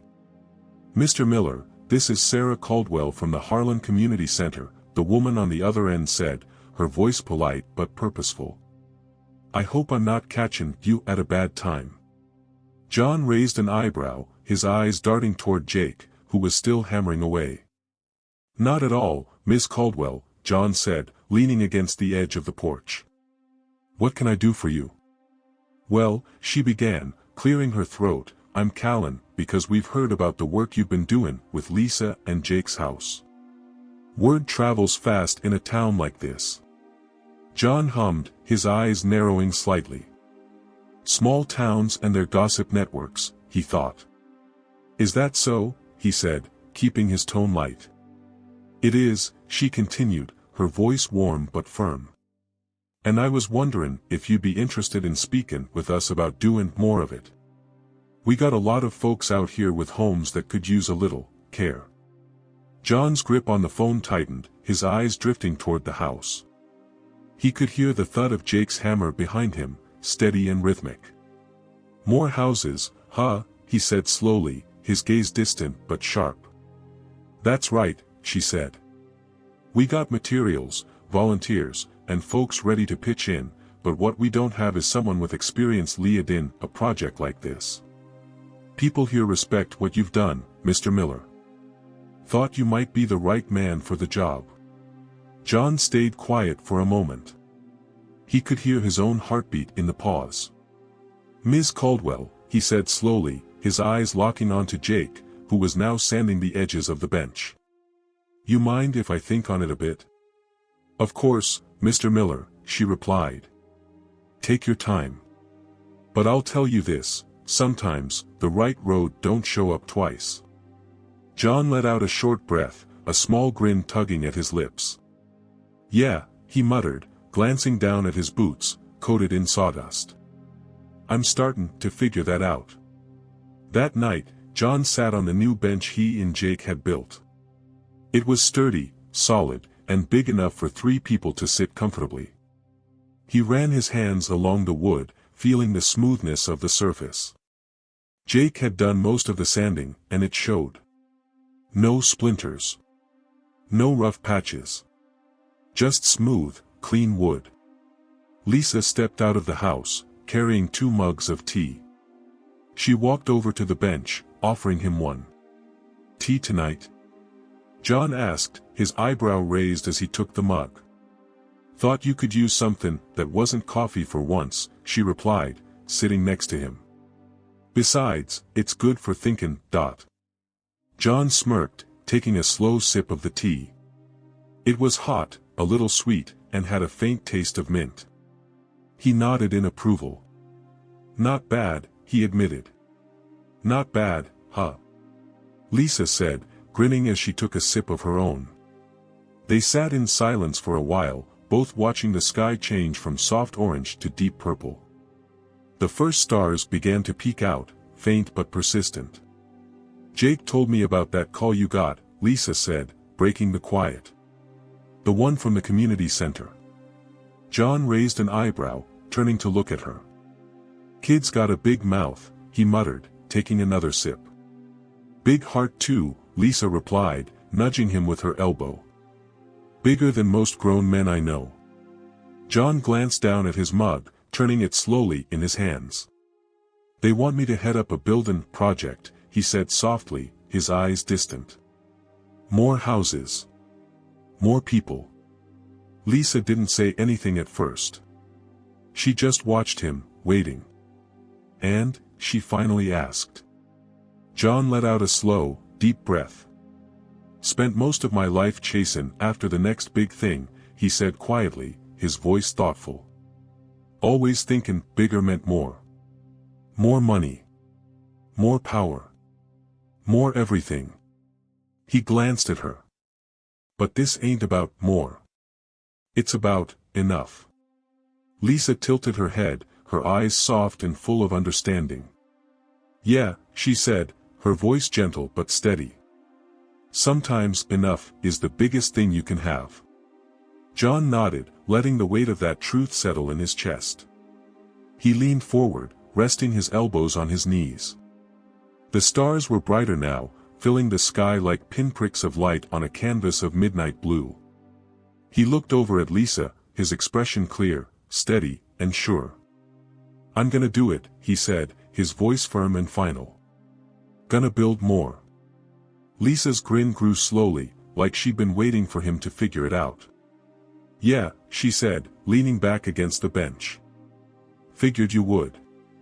John's phone buzzed on the kitchen counter again, but this time he didn't hesitate.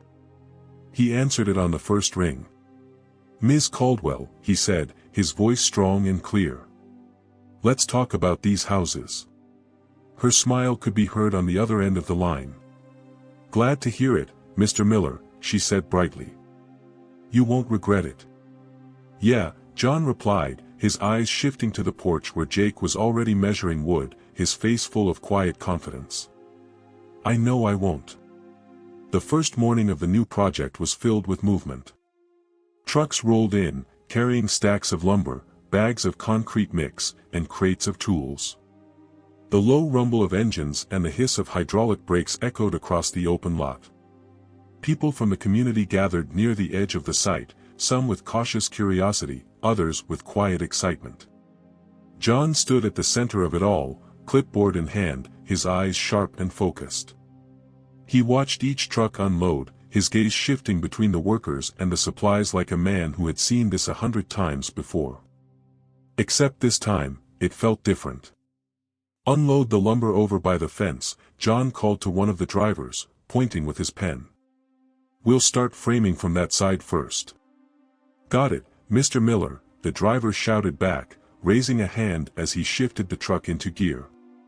Carlos approached from the side, chewing on a toothpick, his construction vest bright orange against his faded jeans. Looks like you got an army today, Carlos said, nodding toward the crowd of volunteers gathering near the supply tent. Some were families. Others were older men and women with worn gloves and weathered hands. A group of teenagers lingered in the back, their faces a mix of boredom and curiosity. Army's only useful if it's organized, John replied, scanning the crowd. His eyes landed on the teenagers, and a small grin tugged at the corner of his mouth. And I see a few recruits that need puttin' to work. Carlos followed his gaze, letting out a short chuckle. Good luck with that, Carlos muttered, leaning on a stack of wood. Teenagers are like cats. You don't tell them what to do, you trick them into thinking it's their idea. John laughed under his breath, his eyes still locked on the teens. Watch and learn, Carlos, John said, cracking his knuckles. He strode over, hands in his pockets, his presence enough to make the teens straighten up slightly. They glanced at him, their eyes flicking away like they were trying not to get caught looking.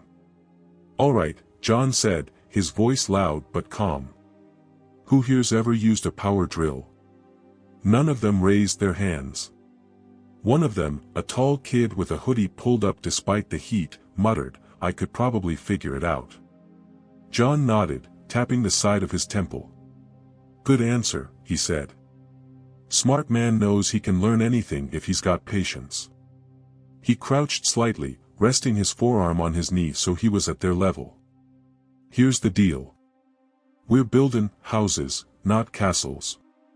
Doesn't have to be perfect, but it's gotta be strong. You help me build it, you learn how to do it yourself. He tilted his head, eyes sharp. Could be useful one day. Never know. The teens exchanged glances. One of them, a short kid with curly hair, shrugged. All right, he said. What do we do? John grinned. Follow me, he said, turning on his heel. Time to get your hands dirty. The day was filled with noise, hammers driving nails, saws cutting through planks, and the low hum of conversation from volunteers. The air smelled of fresh sawdust and the faint tang of metal. Jake worked near the back of the lot, helping to lay the foundation with two of the teenagers John had recruited earlier. The three of them worked as a team, pouring concrete into the wooden frames, leveling it out with careful strokes of a trowel. Smooth it like icing on a cake, Jake told one of the teens, his eyes squinting with focus. Don't press too hard, just let it glide. The teen glanced at him, frowning. You sound like my grandma, he muttered, but he followed Jake's instructions. The result was a smooth, even surface. Your grandma must make some good cake, Jake shot back, grinning. John watched from a distance, arms crossed, pride warming his chest. It wasn't the house that made him feel that way. It was Jake. The kid wasn't just following orders, he was leading. Carlos stepped up beside John, his eyes on Jake too. Kids got it, Carlos said simply, chewing on his toothpick. Some people just do. Yeah, John muttered, his eyes steady. He's gonna go far. Around noon, while John was checking the supply list, he noticed a figure approaching from the edge of the lot. His eyes narrowed. The man was wearing a clean button-down shirt and pressed slacks, a leather briefcase swinging at his side. He didn't belong here. Too polished. Too stiff. Great, John muttered to himself, setting down the clipboard. Here comes trouble. The man approached, offering a wide, practiced smile as if they'd known each other for years. John Miller, the man said, extending a hand. Good to see you again. John didn't shake it. Do I know you? John asked, his tone flat. Not personally, the man admitted, pulling his hand back, his smile never faltering. Name's Alan Price. I work for Raptor Development Group. John's jaw clenched. Raptor Development. Real estate sharks. He knew them. Knew them well. Can't imagine you drove all the way out here just to say hi, Mr. Price, John said, his voice cold as steel. Price chuckled softly, glancing around the site like he was already measuring it for something bigger. Not at all, Price said, tilting his head. I'm here because I see potential, John. You're doing great work here, noble work, even. But I think you're underselling yourself. He leaned in slightly, his voice dropping like he was about to share a secret. Imagine this lot with 6 houses. 12. Whole community of high-end homes. You could lead it, John. Full team. Full budget. Big payout. John didn't blink. You want me to turn this place into luxury housing, John said, his voice flat, his eyes sharp as broken glass. Don't think of it like that, Price said, his tone slick as oil. Think of it as progress. John tilted his head, letting out a short, dry laugh. You know what the difference is between progress and greed, Price? John asked, his eyes locked on him. Price's smile flickered. Enlighten me, Price replied, trying to stay cool. John stepped forward, just close enough for Price to feel it. Progress builds something that lasts, John said, his voice low but unshakable. Greed tears down something that already does. Price's smile disappeared. Think about it, John, he said, his voice sharper now. People like you don't stay small for long. John tilted his head. Small's where the roots grow, Price, he replied calmly. And I'm feeling pretty rooted right now. Price's face hardened, but he didn't say anything else. He turned on his heel, walking back toward the road. John watched him go, arms crossed, his face unreadable. Behind him, Jake's voice called out. "Hey, Mr. John. Need you over here." John turned, his eyes landing on Jake, who was waving him over from the frame of a new house. "On my way, kid," John called back, his eyes still on Price for one last second before turning away for good. That evening, the crew gathered around a fire pit they'd built on the edge of the lot. The sun had set, and the glow of the fire lit up their faces with flickering orange light. Plates of food were passed around, and laughter filled the air. John sat beside Jake, his plate balanced on his lap. Lisa sat on his other side, her smile soft as she watched Jake tell a story about something funny that happened with one of the teenagers. John leaned back, his eyes gazing at the night sky, stars blinking down like sparks from a hammer strike. "You good, John?" Lisa asked, her voice light but knowing. John glanced at her, his eyes calm. "Yeah," he said quietly, his gaze returning to the stars. "I'm good." For the first time in a long, long while, he meant it. The fire crackled softly, its warm glow flickering against the faces gathered around it. Plates of food balanced on laps, voices mingled with the gentle hum of the night. The air smelled of roasted corn, grilled chicken, and the faint sweetness of burnt wood. Stars hung high above them, watching silently from the vast, open sky. John leaned back in his chair, his hands resting on his stomach, his eyes half closed as he listened to the steady buzz of conversation. Laughter rippled through the group now and then, not loud or forced, but the kind of laughter that sneaks up on you when you feel at home. Jake was at the center of it all. He sat cross-legged by the fire, gesturing wildly as he retold the story of how one of the teenagers accidentally poured an entire bag of cement mix into the wrong frame. "So then Carlos looks at him and goes, 'That ain't concrete, kid, that's a mistake.'" Jake said, his voice high with excitement, barely able to contain his own laughter. The whole group erupted, some of them clapping their hands or shaking their heads in disbelief. Carlos shook his head, grinning despite himself. "Still made him fix it," Carlos muttered, pointing at Jake with his fork. "Told him mistakes don't disappear just 'cause you laugh at 'em." Yeah, Jake said, waving it off, his grin still plastered on his face. But it was funny. John watched the boy with quiet pride. Jake's laugh was louder now, freer than it had been before. There was no hesitation, no second-guessing.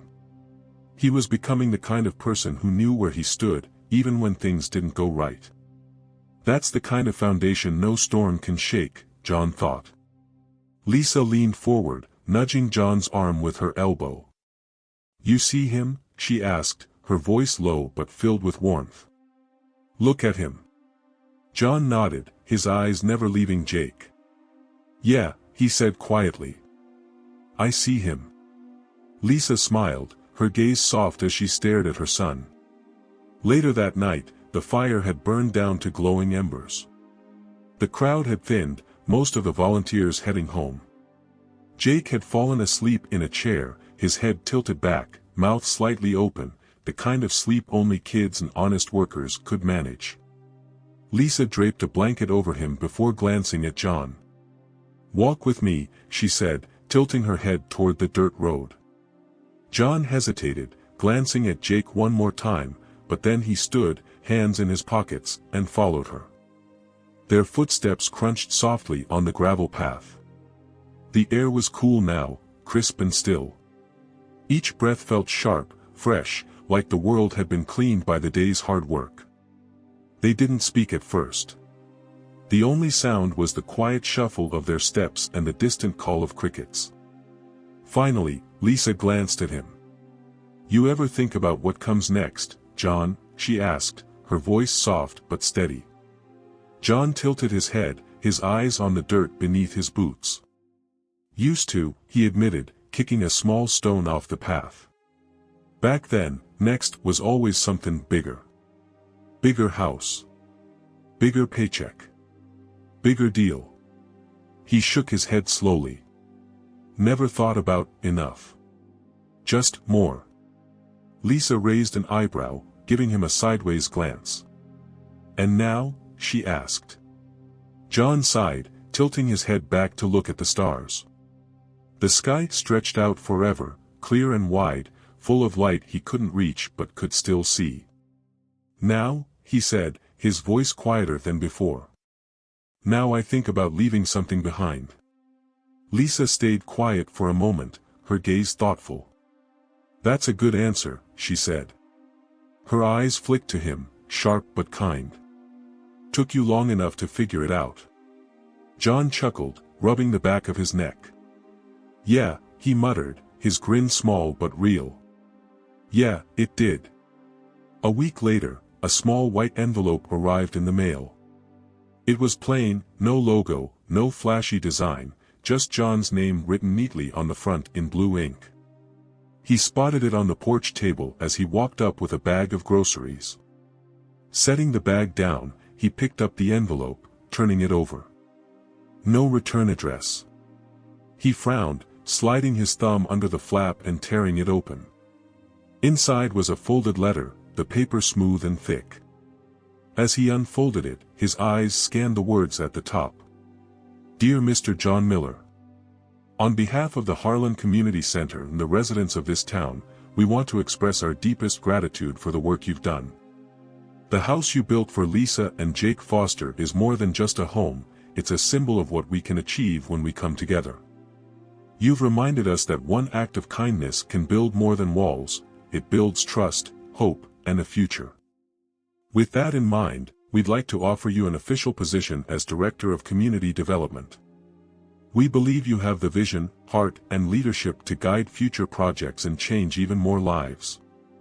Please consider this letter an open invitation to continue building with us. Respectfully, Sarah Caldwell, Harlan Community Center. John sat down slowly on the edge of the porch. His eyes stayed on the letter for a long time. His thumb brushed over the words, Director of Community Development. He huffed a small breath, half a laugh, half disbelief. Director, huh? He thought, shaking his head. He wasn't sure if it sounded like a promotion or a burden. But as he looked past the letter, his gaze shifted to the house in front of him. Jake was standing by the fence, showing two of the teenagers how to mark measurements on a plank of wood. His voice was calm, his gestures confident. The other kids followed his lead like it was natural. No hesitation. No doubt. John leaned back, one hand still holding the letter, the other resting on his knee. Guess I've been a director this whole time, he muttered to himself. That night, after dinner, Jake sat at the kitchen table, flipping through one of his sketchbooks. He had his pencil in hand, making quick, clean strokes across the page. Lisa sat by the sink, drying dishes with a cloth.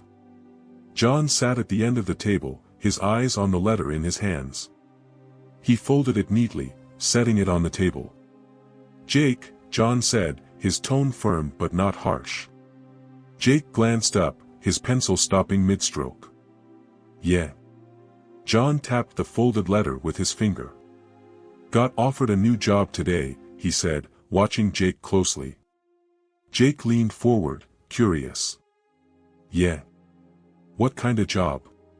Director of Community Development, John said, glancing at Lisa, then back to Jake. Means I'd be in charge of building houses like this one for other families. Jake's face lit up, his eyes bright with excitement. Whoa, that's huge, Mr. John.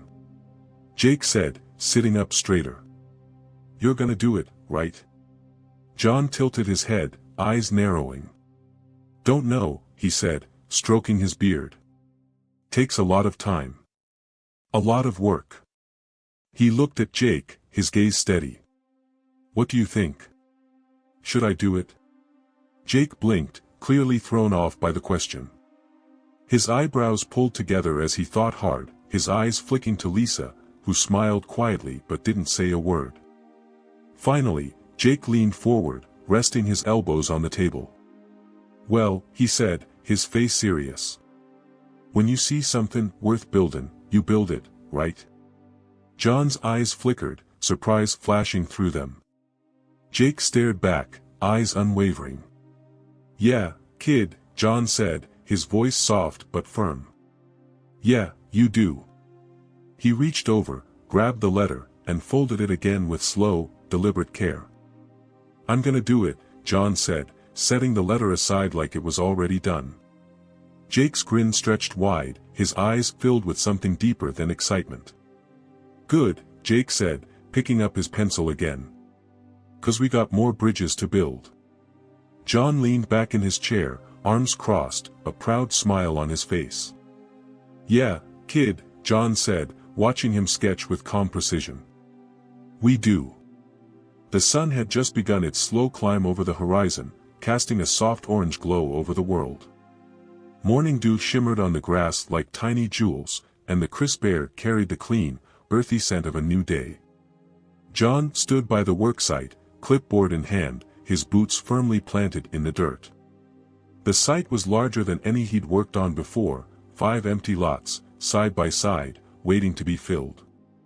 The stakes and string outlines of future homes crisscrossed the ground like the beginning of a blueprint brought to life. Behind him, the first truck rumbled in, its engine loud but steady. Workers jumped out, one of them tossing his hard hat onto his head with a quick flick of his wrist. Carlos was the last to step out, carrying a tool bag over his shoulder, his grin as easy as ever. "Bigger crew today, huh?" Carlos said, setting the bag down by one of the lots. He pulled off his gloves, slapping them together with a loud thwack. "You ready for this, boss?" John glanced at him, one eyebrow raised. "Was born ready," John replied, eyes still on the lot. "You ready to listen for once, Carlos?" Carlos let out a short laugh, shaking his head. "Not a chance," Carlos said, pointing at him. "But I'll build it right." "Good enough for me," John muttered, checking the clipboard. More trucks pulled in, one after the other, bringing lumber, concrete, and tools. Volunteers began to arrive too, families, local teens, and older folks carrying bags of gloves and bottles of water. Some of the familiar faces from Lisa and Jake's build were there, waving at John as they arrived. Jake was already on site. He stood near a stack of lumber, marking cuts with a pencil while 2 other boys his age watched him closely. Jake's voice was steady, his instructions clear. "Mark it right on the line," Jake said, tapping the edge of the wood with his pencil. "If you go too far over, the whole piece is off. And if one piece is off, all of it is off." One of the boys gave him a skeptical look. "It's just wood," the boy muttered, rolling his eyes. "Not that serious." Jake's eyes narrowed, his tone sharp but calm. "Yeah, well, next time it rains, and the water comes through the roof, remember that, it's just wood," Jake shot back, pointing at the boy's chest. "Every piece matters." The boy glanced down at the plank, his expression shifting from annoyed to thoughtful. "All right," he muttered, lining up his pencil more carefully. John watched from afar, arms crossed, his face unreadable. But his heart swelled with pride. "Kid's got your voice," Carlos muttered, glancing at John with a knowing grin. "Yeah," John replied, his eyes still on Jake. "And he's using it better than I ever did." Later that morning, while John was walking the perimeter of the site, he spotted a familiar face walking up the dirt path. At first, he thought it was one of the volunteers, but as the figure got closer, he recognized the man's slow, steady gait. Roy. Lisa's brother. The one who'd shown up suspicious and left with a nod of respect. He wore a plain gray t-shirt and jeans, his hands shoved into his pockets as he walked. His eyes scanned the site with quiet observation, the same way he had before. This time, though, there was no guarded edge to his stare. He looked ready. John met him halfway, stopping in front of him with his hands on his hips. "Didn't think I'd see you back here," John said, his eyes sharp but not unkind. Roy shrugged, his eyes darting around at the workers and volunteers. "Didn't think I'd come back," Roy admitted, pulling his hands from his pockets. But I've been thinking.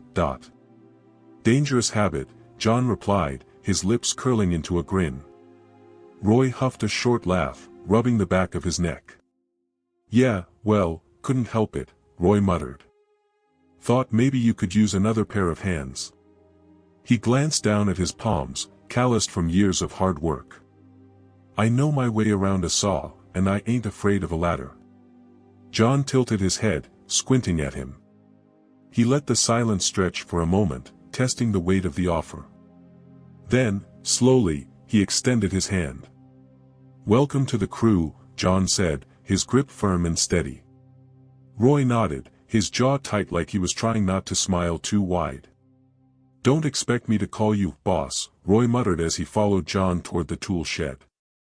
Wouldn't dream of it, John shot back, grabbing a spare tool belt off a hook and tossing it to him. But if you mess up a cut, I'll make you do it twice. Roy snorted, already buckling the belt around his waist. Fair deal, he said, adjusting the hammer loop. Fair deal. By mid-afternoon, the site was in full swing.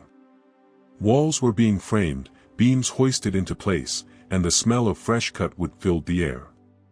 Voices called out measurements and instructions, footsteps crunched over dirt, and saws buzzed like distant bees.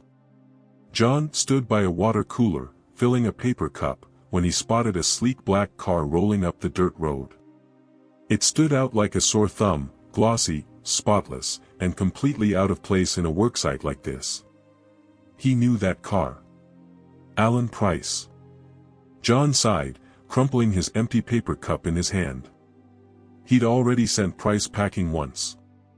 What was he doing back here? The car rolled to a stop, engine purring like a cat that knew it was better than you. The door opened, and Price stepped out, his polished shoes somehow spotless despite the dirt road. Back again, huh? John said, walking toward him slowly, his tone calm but cold. Couldn't stay away, Price replied with a grin that didn't reach his eyes. He spread his arms like he was arriving at a grand party. Look at all this progress. Must feel good, huh? John stopped a few feet from him, arms crossed. Say what you came to say, Price, John said bluntly. We're busy. Price's smile tightened, his eyes narrowing like he'd just spotted a loose thread on his favorite suit. All right, Price said, his tone slick as oil. I'll be direct. We're still interested in this land, John. I'm willing to make a new offer. Bigger number this time. He took a step closer, his voice lowering to a near whisper. You don't have to get your hands dirty anymore, John. Walk away, and you'll never have to lift another hammer in your life. John's eyes didn't flicker. Not once. You don't get it, do you, Price? John said quietly, his tone colder than the wind before a storm. The work's not the part I'm trying to get away from. The work's the part that matters. Price blinked, caught off guard. His smile faltered for the first time. John, Price said, trying to sound patient. Come on now. Everyone's got a price. Not everyone, John replied, his eyes locked on Price like a hammer about to hit its mark. He stepped forward, closing the distance. Price didn't move. Now get off my sight, John said, his voice sharp as a saw blade. And next time, don't come back. Price held his ground for a moment, his face blank. Then, slowly, he raised his hands like he was surrendering. All right, Price said, his tone quiet but sharp. Have it your way, John. He turned, walked to his car, and drove away without another word. John stood there for a moment, watching the car disappear over the hill. When it was gone, he let out a slow breath, his gaze drifting back to the site. Jake was on the roof of a half-framed house, hammer in hand, his posture steady and sure. Carlos stood below, calling out measurements. Lisa was by the water cooler, handing out cups to the older volunteers. Roy was on a ladder, leveling a beam. John rubbed the back of his neck, a slow grin spreading across his face. Yeah, he muttered, turning back toward the worksite. I'm right where I'm supposed to be. The worksite was alive with the steady hum of labor. The sharp clack of hammers, the whir of power saws, and the low thud of heavy footsteps on wooden planks filled the air like a rhythm only builders could hear. The sun hung high in the sky, its heat pressing down on their backs, but no one slowed. Every swing of a hammer, every slice of a saw, and every nail driven into place echoed with purpose. John moved through it all like he belonged there. Not as a boss shouting orders, but as a man in the middle of the work. His gloves were dusty, his shirt stained with sweat and sawdust. He carried a beam of wood on his shoulder with the ease of a man who had done it 100 times before, though, truth be told, most of his life had been spent carrying something heavier, expectations. But not anymore. John. Carlos called from the other side of the lot. Need you over here to check the frame. On it. John called back, his voice clear and sharp. He dropped the beam into place near the new house foundation, brushed his hands on his jeans, and strode toward Carlos. His steps were slow but firm, each one carrying the weight of a man who finally knew where he was going. Carlos was crouched by the base of a wall frame, tapping his pencil against the wood. He looked up as John approached, his eyes serious but steady. Bottom edges off by half an inch, Carlos muttered, tilting his head toward the frame. Not enough to notice now, but once the drywall's up, it'll scream at you. John crouched beside him, squinting at the frame like he was sizing up an opponent. He ran his fingers along the edge, feeling for the gap. Sure enough, it was there, just enough to feel, but not enough to see. Yup, John muttered, nodding to himself.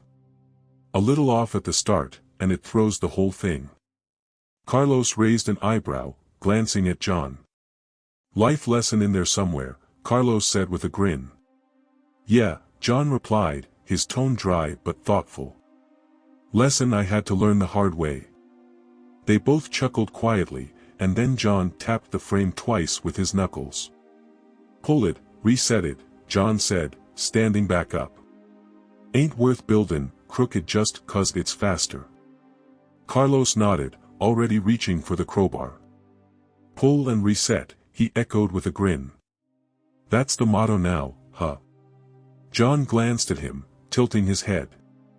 Yeah, John said slowly. Yeah, it is. A little before noon, Lisa arrived at the site with a cooler full of sandwiches and lemonade. She parked her old car at the edge of the lot, popped open the trunk, and waved toward the crew. Lunch break, she called, her voice cutting through the noise like a bell. Finally. Carlos groaned, wiping his forehead with a bandana. He tossed his gloves on a stack of wood and made his way toward the cooler. Jake hopped down from the frame of a half-finished porch, landing with a soft thud on the ground. His face was flushed with heat, but his grin was bright as ever. Come on, slowpokes. Jake shouted, already jogging toward the food. Last one there gets the crusty sandwich. John smirked, pulling off his gloves and tucking them into his back pocket. He watched the crew gather near Lisa, laughing and jostling each other like old friends. It wasn't just about the food. It was about this, the togetherness, the shared effort, the sense that they weren't just building houses. They were building each other. As he walked toward the group, John felt his phone buzz in his pocket. He pulled it out, glancing at the screen. Another unknown number. His brows furrowed, but he swiped to answer. Yeah, this is John, he said, his tone cautious but firm. Mr. Miller, this is Sarah Caldwell from the Harlan Community Center, the familiar voice replied. Hope I'm not interruptin'. John glanced toward the group by the cooler, watching as Jake grabbed 2 sandwiches, tossing one to Roy like it was second nature. Not at all, Miss Caldwell, John said, stepping a little further away for privacy. What's on your mind? Well, Sarah said, her voice warm but with a touch of urgency, we just got word from the county office. Seems there's an opportunity to acquire 5 more lots down the road from your current site. They're a skin, if we want 'em. John blinked, his fingers tightening around the phone. 5 more, he repeated, glancing over his shoulder at the 5 lots they were already working on. That's a lot of ground to cover, Sarah. It is, she agreed. But it's also a lot of families who could have a place to call home. Her voice softened. Figured you'd want to be the first to know. John didn't answer right away. His eyes drifted toward Jake, who was laughing loudly as Roy tried to steal his sandwich. Lisa stood nearby, arms crossed, shaking her head like a mother who'd seen it all before. 5 more lots. More work. More responsibility. More people depending on him. The old version of himself would have seen that as a burden, too risky, too big. But now it felt like purpose. Tell him yes, John said, his voice steady as bedrock. Tell him we'll take it. Thought you'd say that, Sarah replied, her smile clear in her voice. I'll handle the paperwork. You just keep building, John. John let out a short laugh. Don't worry, Sarah, he said, his eyes still on Jake. We've got plenty of hands for the job. That night, after the crew had packed up and gone home, John sat on the front porch of Lisa's house. The air was cool, the sky a deep shade of blue-black with stars scattered like pieces of shattered glass. Fireflies flickered lazily in the tall grass, their tiny lights pulsing in a slow, steady rhythm. Jake sat next to him on the porch swing, rocking it gently with the tips of his sneakers. His hands were smudged with dirt, and his hair was a mess from the long day's work. You ever get tired, Mr. John? Jake asked, his eyes on the fireflies. John glanced at him, letting the swing rock with him for a moment. Course I do, John replied honestly. Tired's just part of buildin'. Jake nodded, still watching the fireflies. But you keep buildin' anyway?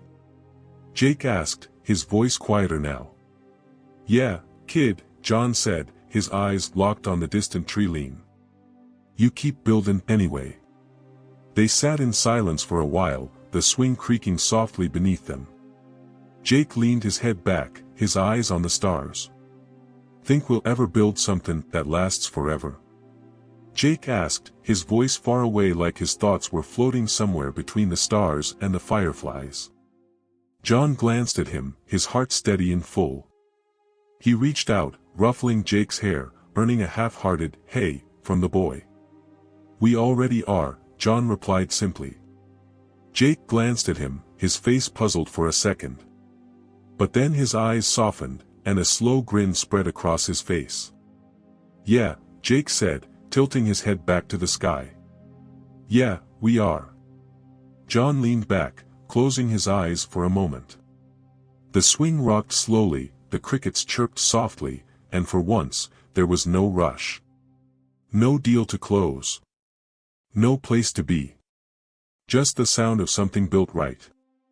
Not fast. Not flashy. Just steady. The air was thick with the sounds of creation. Hammers struck nails in a steady cadence, saws buzzed through fresh wood, and voices called out measurements and instructions. The sun hung high, casting long shadows across the 5 new lots. Sweat beaded on brows, shirts clung to backs, and the unmistakable scent of sawdust filled the air. John stood near the edge of Lot 3, one boot resting on a stack of lumber as he scanned the site. His eyes moved like a foreman's, sharp, deliberate, and focused. But this wasn't about control anymore. It was about care. Jake! John called out, raising a hand. Jake popped his head out from behind one of the framed walls, his face streaked with dirt and sawdust. Yeah. Jake replied, wiping his forehead with the sleeve of his hoodie. Check the angle on that door frame, John said, pointing at it with his pencil. If it's off by even a degree, the whole door'll stick when it swings. Already did, Jake shot back, grinning wide. Perfect 90 degrees. I measured twice, just like you taught me. John tilted his head, pretending to be skeptical. Yeah, well, I'll be checking it again, he said, his eyes narrowing playfully. If it's off, I'm making you reframe it. Jake's grin didn't falter. He raised his hands, fingers spread wide. Go ahead, he said confidently. Bet you a soda it's perfect. John chuckled, shaking his head as he turned away. Confidence suits him, John thought, and for the first time, he didn't worry about it turning into arrogance. Jake had earned it. Later that afternoon, as the sun began its slow descent, John called everyone together. Workers, volunteers, teenagers, and even the kids who'd spent most of the day playing tag near the supply tent. All right, everyone, John called out, waving his arms. Gather round. Got something to show you. People trickled over, some wiping their hands on rags, others still holding their hammers and tape measures. Jake jogged up, followed by Carlos, Roy, and Lisa, who carried a bottle of water in one hand and a curious look on her face. John stood in front of the first house frame, the one closest to the main road. Its skeleton was sturdy, beams locked in tight, roof frame rising high like the bones of something ready to be whole. He tapped his hand on one of the thick support beams, a solid post at the center of the house. See this beam here? John said, looking around at everyone. This is what holds the whole house steady. Everything rests on it. He crouched down and pulled a piece of chalk from his back pocket, white dust coating his fingers. Back when I was building offices and condos, we didn't think much about this part. Just wood, right? Just something to keep the roof from falling. He ran his fingers across the grain of the wood, feeling its texture. But I've learned something since then.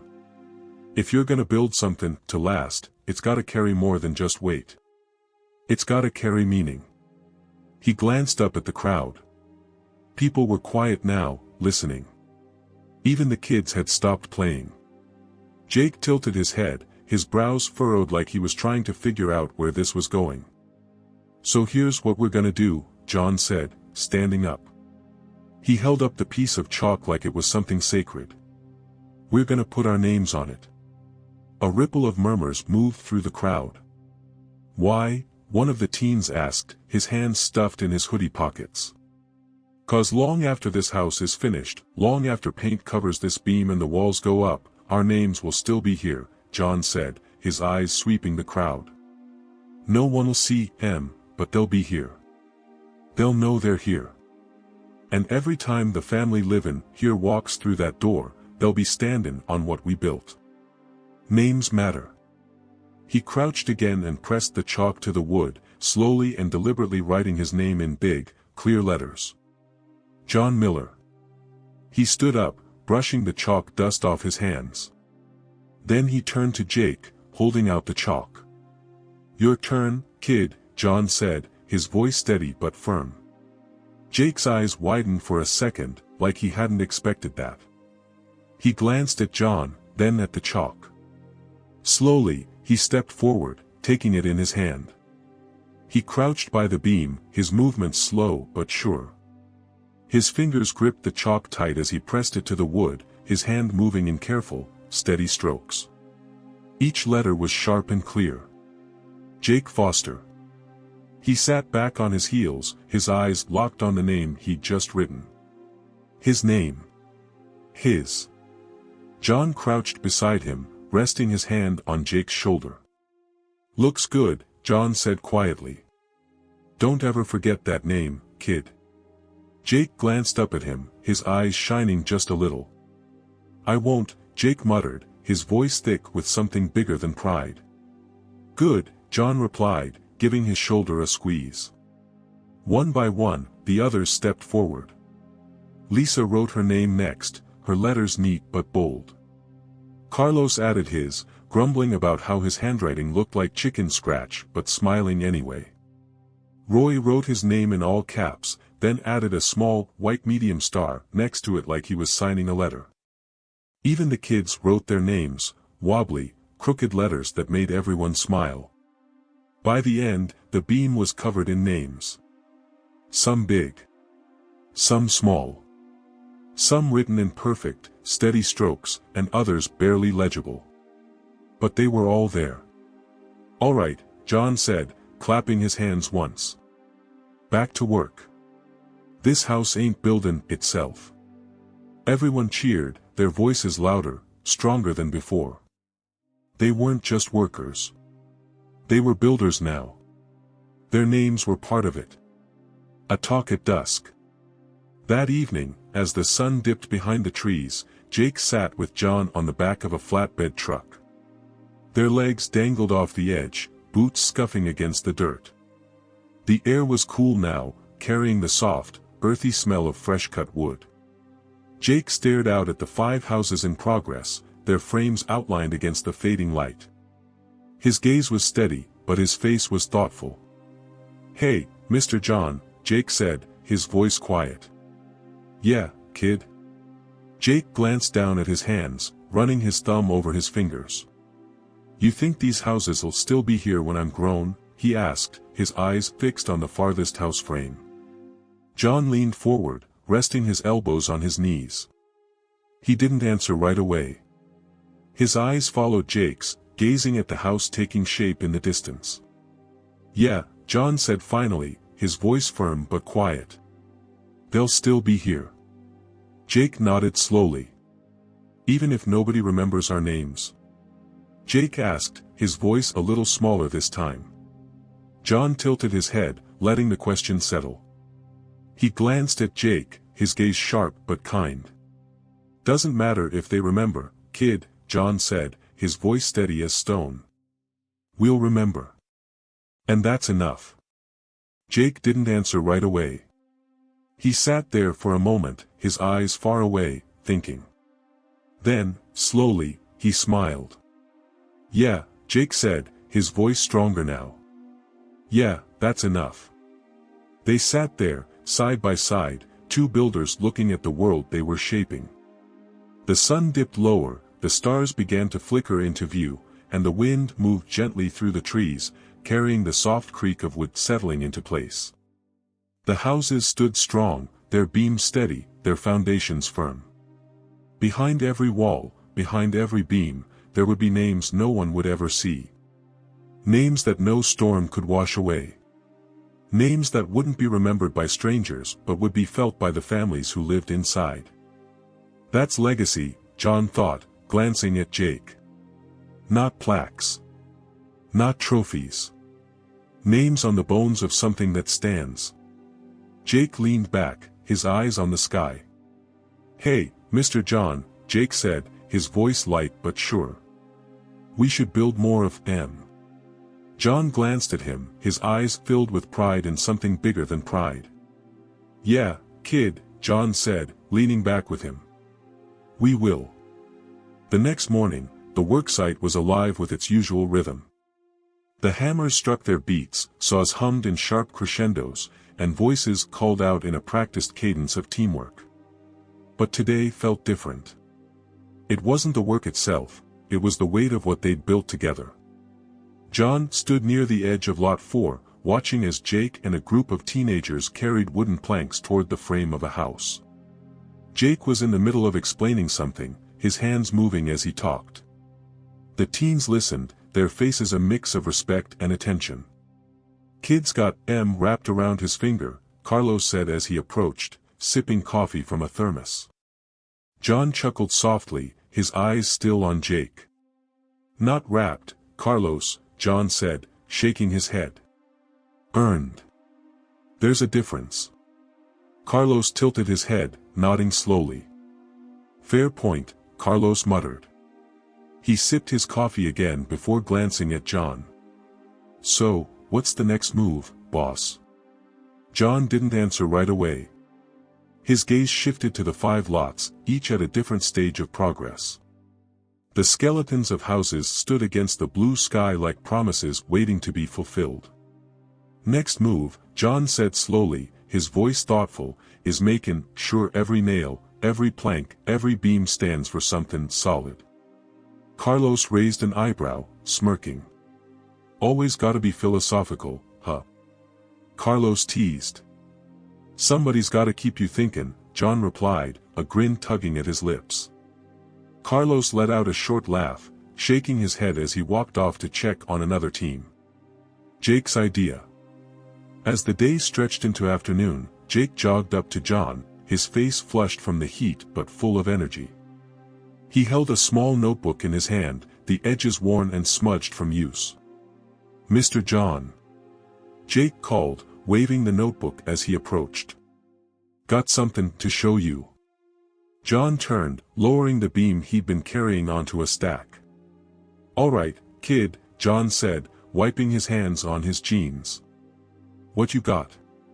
Jake flipped open the notebook, stopping on a page filled with rough sketches and handwritten notes. He held it up for John to see, his face beaming with excitement. "It's an idea for the community center," Jake said, pointing at the sketches. "A workshop. Like, a real one. With tools and space for people to build their own stuff.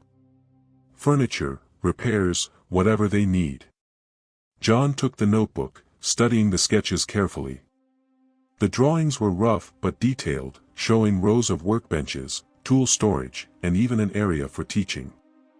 "Figure if folks can fix things themselves, they won't always need help," Jake continued, his voice eager. "And maybe they can learn to build stuff too, like I did." John glanced at Jake, his face unreadable for a moment.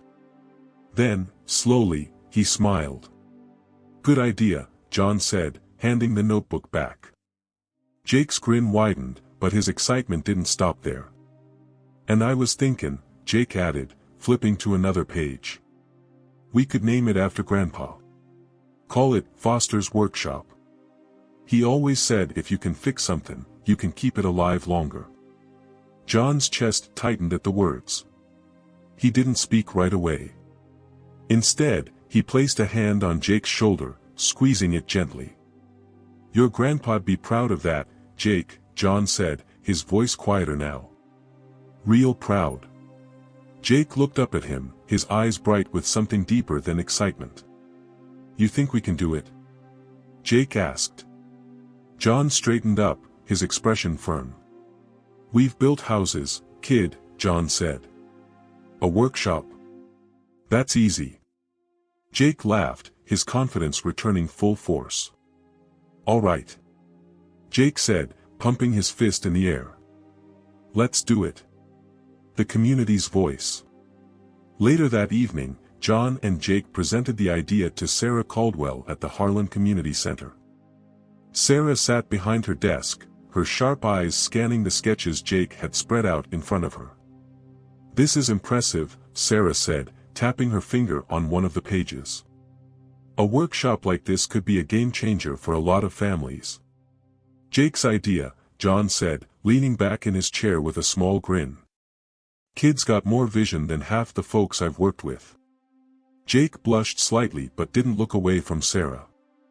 "People just need a place to start," Jake said earnestly. "This could be it." Sarah nodded slowly, leaning back in her chair as she folded her hands together. "All right," she said finally. "We'll need funding, materials, and approvals, but if you're serious about this, I'll back it." "We're serious," John said, his tone firm. "Good," Sarah replied, standing up. "Then let's build it." A night of reflection. That night, back on the porch, John sat with Lisa as the stars began to dot the sky. Jake was inside, still scribbling away in his notebook, adding details to his workshop design. Lisa sipped her tea, her eyes drifting over the quiet worksite. "You really think it'll happen?" she asked softly, her voice carrying a hint of doubt. John nodded, his gaze steady. "Yeah," he said simply. "It'll happen." Lisa tilted her head, watching him closely. "You've changed, you know," she said, her tone thoughtful. John glanced at her, raising an eyebrow. "Have I?" he asked, a small grin tugging at his lips. "Yeah," Lisa said, her smile soft but sure. "You're not just building houses anymore, John. You're building people." John didn't reply right away. He stared out at the frames of the houses, their beams glowing faintly in the moonlight. "Guess I am," he said finally, his voice quiet. Lisa leaned back in her chair, letting the silence settle between them. It wasn't the kind of silence that needed filling. It was the kind that let everything fall into place. The hum of progress echoed through the worksite. But this time, it wasn't just houses being built, it was something more. The lot next to the community center had been cleared, the ground leveled and marked with white chalk lines that mapped out the future layout of Foster's workshop. The space was smaller than the houses they'd built but somehow felt bigger. The plans Jake had drawn were pinned to a makeshift bulletin board, marked with notes, measurements, and sketches of tool racks, workbenches, and open spaces where people could work side by side. John stood with his hands on his hips, his eyes scanning the site with quiet focus. Carlos was nearby, hammering stakes into the ground to mark the frame of the foundation. Roy hauled a bag of concrete mix over his shoulder like it was nothing, his steps slow but steady. Volunteers moved around the site like clockwork, each person knowing exactly where to be. But in the center of it all was Jake. He was crouched by the bulletin board, pencil behind his ear, his notebook open on his lap. His eyes darted back and forth between the sketch and the frame they'd just started building. His brow furrowed with the sharp focus of someone who wasn't just looking, he was seeing. John watched him for a moment, arms crossed, a quiet pride in his chest. "Jake!" John called, his voice cutting clean through the noise. Jake's head snapped up. "Yeah, Mr. John." John pointed at the frame they'd just set up. "You're the architect today," John said with a small grin. "What's next?" Jake's eyes widened for a second, surprised. But then, slowly, a grin spread across his face. He glanced down at his notebook, flipping a page, then stood up. He tapped the frame with his pencil. "Next, we reinforce this beam with a cross brace," Jake said, his voice steady but sure. "Then we lay down the floor frame before it gets too hot." He turned toward Carlos, his grin growing more confident. "You got that, Carlos?" Carlos raised an eyebrow, glancing at John, then back at Jake. "Kid's giving me orders now?" Carlos teased, wiping his hands on his jeans. "All right, boss." Jake puffed up a little, standing taller than before. "Good," Jake replied, nodding like it was normal. "Don't mess it up." A round of laughter spread through the crew. Even Roy let out a loud bark of a laugh, shaking his head as he lifted another bag of concrete. John just smiled, his gaze locked on Jake. Look at him, John thought. Doesn't even realize he's lead in. The ribbon of change. The following week, the frame for Foster's workshop was nearly complete. Walls stood strong, beams were braced, and the roof frame cast long shadows across the ground. The air smelled of fresh-cut lumber and newly mixed concrete. Every part of the structure felt like more than wood and nails, it felt like promise. Sarah Caldwell arrived that afternoon, clipboard in hand, sunglasses perched on her head. She approached John with a wide smile, her eyes scanning the site with appreciation. "Looks like you're ahead of schedule, Mr. Miller," she said, tapping her pen on the clipboard. "Not that I'm surprised." John chuckled, arms crossed.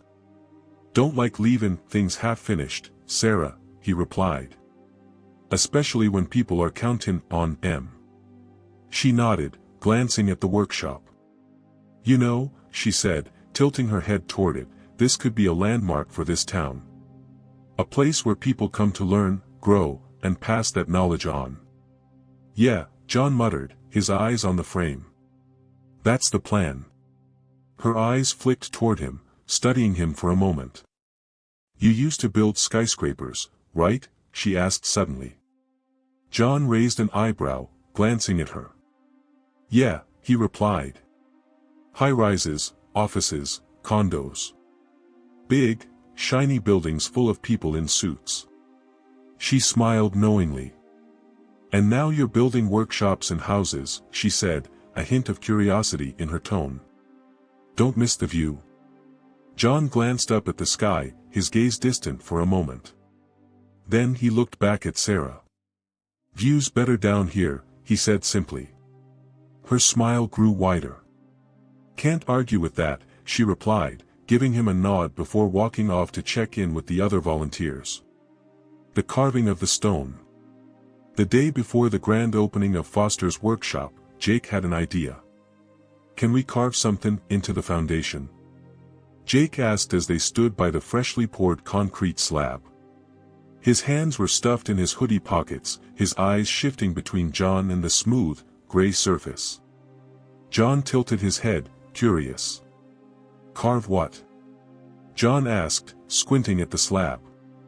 Jake bit his lip, glancing down at his shoes for a moment before looking back up. His voice was quiet but certain. "Names," Jake said simply. "Like we did on the beam at the house." John blinked, the weight of the idea settling on him like a stone dropped into water. He nodded slowly, his gaze fixed on Jake. "Yeah, kid," John said softly. "Yeah, we can do that." They didn't tell anyone right away. Instead, as the sun set and most of the volunteers went home, John, Jake, Lisa, Carlos, and Roy stayed behind. Each of them knelt by the edge of the slab, a set of small metal chisels in hand. John started first. His strokes were slow and deliberate, carving his name into the edge of the concrete. John Miller. Next, Lisa crouched down, her eyes focused as she carved Lisa Foster right next to John's. Her letters were smooth and even, like she'd done it 100 times before. "Look at you, professional stonecutter," Carlos teased as he stepped up. "Jealous?" Lisa shot back, smirking. Carlos let out a loud laugh and started carving his name right below hers. His letters were big, blocky, and uneven, but he shrugged. "Not pretty," Carlos said, dusting off his hands. "But it's mine." "Good enough," Roy muttered, moving in next. He crouched down, his eyes sharp with focus as he carved Roy Foster into the concrete with the precision of a man who didn't rush anything. Finally, Jake stepped up. He knelt by the edge of the slab, the chisel steady in his hand. His face was serious, his eyes sharp with purpose. He didn't look up. Didn't ask for help. One slow, steady stroke at a time, he carved. Jake Foster. The moment hung in the air like something sacred. No one spoke. No one moved. They all just watched Jake as he worked.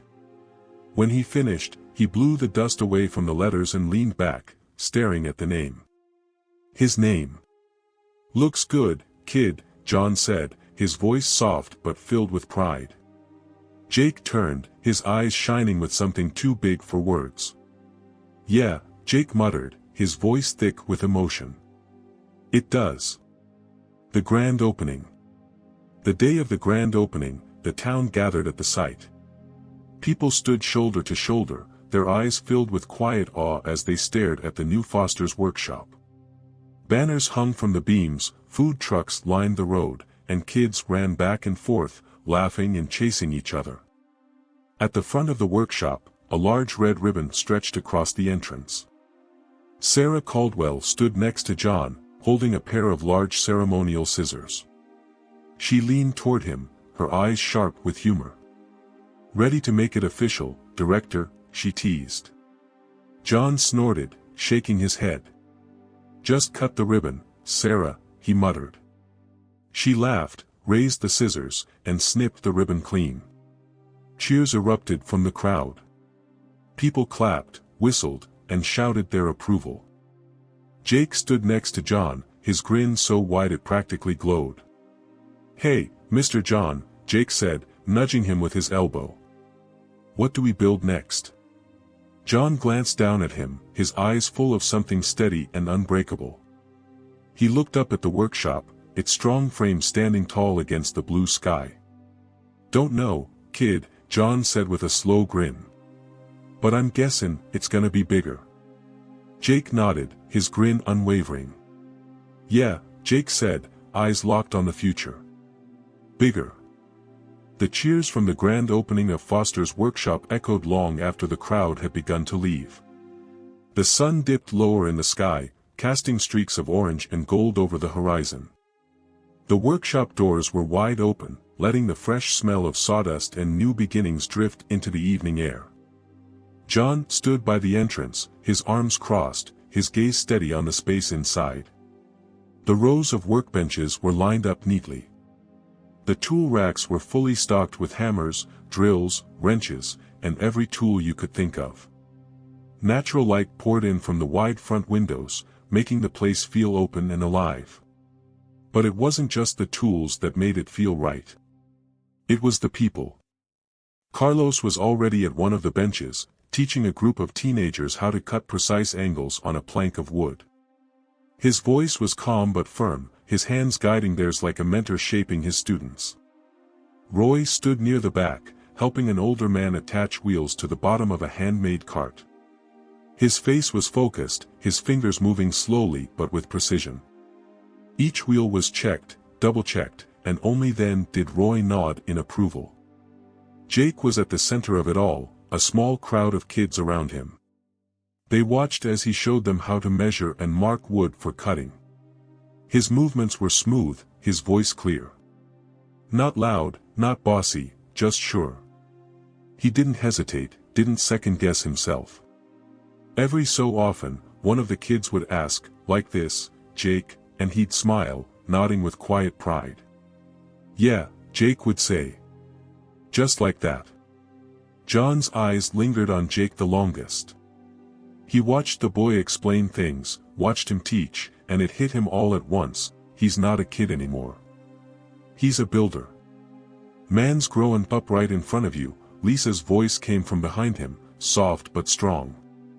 John turned slightly, glancing over his shoulder as Lisa stepped up beside him.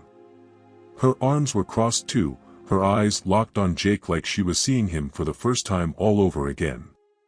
"Yeah," John muttered, his eyes never leaving Jake. "He is." They stood in silence for a moment, just watching.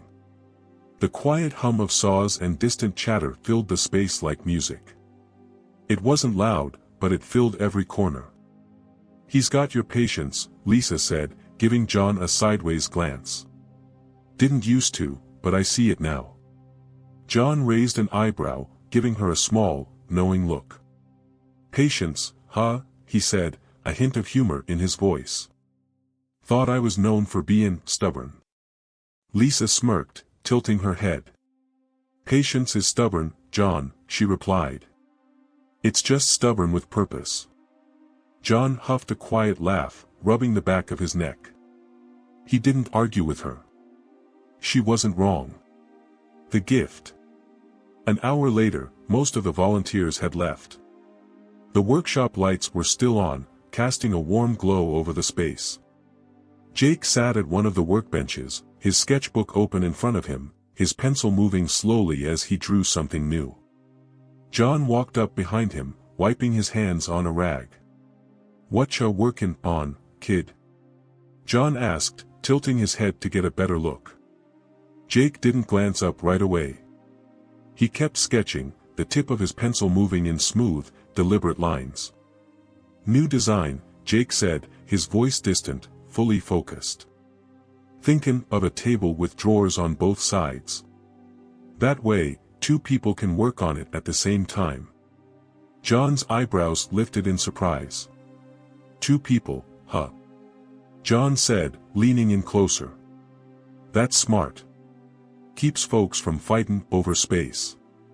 "Exactly," Jake said, glancing up with a grin. "See? You get it."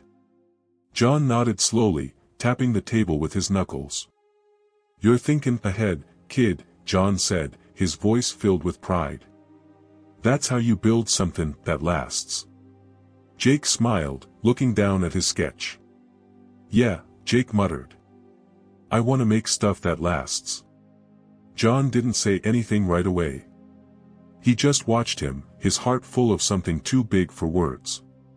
Then, without a word, John reached into his back pocket and pulled out a small box. "Here," John said, placing it on the table. Jake glanced at it, his brow furrowed in confusion. "What's this?" Jake asked, reaching for it. "Open it," John replied, crossing his arms and leaning against the workbench. Jake opened the box slowly, his eyes squinting as he lifted the lid. Inside, nestled on a small bed of fabric, was a woodworker's square, polished steel edges with a thick, dark wooden handle. It was smooth, shining like it was brand new. But Jake could tell from the feel of it that it wasn't. He ran his fingers over it slowly, his eyes wide. "This was yours?" Jake asked, glancing up at John. John nodded once, his eyes steady. "Yeah," John said softly. "First tool I ever bought with my own money." He paused, his eyes locked on Jake. "Figured it's time it belonged to someone who's gonna use it better than I ever did." Jake's eyes widened, his fingers gripping the square tighter. "Are you serious?" Jake asked, his voice cracking just a little. "Dead serious, kid," John replied. "It's yours." Jake stared at the square for a moment, turning it in his hands like it was something sacred. He blinked quickly, wiping his eyes with his sleeve before John could say anything. "I'll take care of it," Jake said, his voice quiet but strong. "I promise." John leaned down, resting a hand on Jake's shoulder. "Don't just take care of it, Jake," John said, his eyes steady and firm. "Use it. Build something better with it." Jake nodded hard, his eyes locked on John's. "I will," Jake said, his voice full of quiet conviction. "I will." The walk home. Later that night, John, Jake, and Lisa walked home together. The path was quiet except for the soft crunch of their boots on the dirt road. Jake carried the woodworker's square in his hand, his grip firm, like he was holding on to something more than just a tool. Lisa glanced down at it, a small smile on her face. "He gave you that?" she asked, her eyes flicking toward John. "Yeah," Jake replied, glancing at the square like it was gold. "Said it was his first tool." Lisa raised an eyebrow, glancing at John with a knowing grin. "Big deal, huh?" she said, her voice playful but kind. "Don't make it a thing," John muttered, his eyes fixed on the road ahead. Lisa laughed quietly, nudging his arm with her elbow. "Too late," she said. They kept walking, their shadows stretching long under the moonlight. Jake glanced up at John, his eyes filled with a quiet question. "Hey, Mr. John?" Jake asked, his voice soft. "Yeah, kid?" Jake paused for a second, his eyes on the sky. Then he looked at John, his gaze steady and serious. "You think we'll ever stop building?" Jake asked, his voice thoughtful. John didn't answer right away. He glanced at Jake, then at Lisa, and finally at the long road ahead. The stars flickered above them, endless and bright. "No, kid," John said finally, his voice quiet but unshakable. "Not if we're doing it right." Jake nodded slowly, his eyes on the horizon. "Good," Jake muttered, his fingers tightening around the square. "I don't want to stop." John glanced at him, his heart full of pride. "Then don't," John said simply. "Keep building." They walked on, their steps steady, their path clear. And though they couldn't see it, they all knew the truth. Every step they took was already laying the foundation for something bigger. Houses fall. Bridges break. But people? People carry what you build inside them. John glanced at Jake one last time, his heart calm and full. "Yeah," John muttered to himself, a quiet smile on his face. "That's how you build something that lasts." The sun was setting behind the row of finished houses, its warm glow washing everything in deep gold and soft orange. The air smelled of fresh grass, sawdust, and distant barbecue smoke. The hum of crickets had just begun, their soft chorus filling the air as if nature itself knew this moment was special. John stood at the edge of the street, his hands on his hips, gazing at the row of homes they had built together. 5 houses. 5 families. Each one filled with life, laughter, and stories waiting to be written. His eyes moved slowly from house to house. Curtains fluttered in open windows. Kids ran barefoot in the front yards, their laughter wild and free. One house had a red bicycle leaned against the porch steps. Another had a set of wind chimes hanging from the awning, softly tinkling in the breeze. Yeah, John thought, this'll stand longer than I ever will. Behind him, he heard footsteps. Not loud ones. Steady, light, and full of purpose. "Mr. John," Jake's voice called out. John didn't turn right away. He glanced up at the sky, hands still on his hips, letting the moment stretch. Finally, he turned around, and there was Jake, walking toward him with something in his hands. It was a small, square wooden box. Smooth, clean, and perfectly crafted. The kind of box that wasn't just made, it was built. Jake held it out, his face serious but proud. "Made this for you," Jake said, his eyes steady as he looked up at John. John raised an eyebrow, taking the box from him with careful hands. It was heavier than it looked. Solid. "You built this yourself?" John asked, turning it over in his hands, running his fingers along the smooth edges. No rough spots. No missed details. It was perfect. "Yeah," Jake said, stuffing his hands in his pockets. "Used the square you gave me." John glanced at Jake, his throat tightening a little. He swallowed hard, looking back at the box. He noticed something carved on the top. Small letters, but clear and precise. "For Mr. John, builder of people." His breath caught in his chest. He rubbed his thumb over the letters, his jaw tightening as he blinked slowly. "Jake," John muttered, his voice a little rough. This is something else, kid." Jake shifted on his feet, looking down for a moment before glancing back up. "You always tell me to build something that lasts," Jake said, his voice quiet but strong. "So I figured I'd do that for you." John pressed his lips together, nodding slowly, his eyes locked on the box. "Builder of people." He let out a slow breath, shaking his head like he couldn't believe it.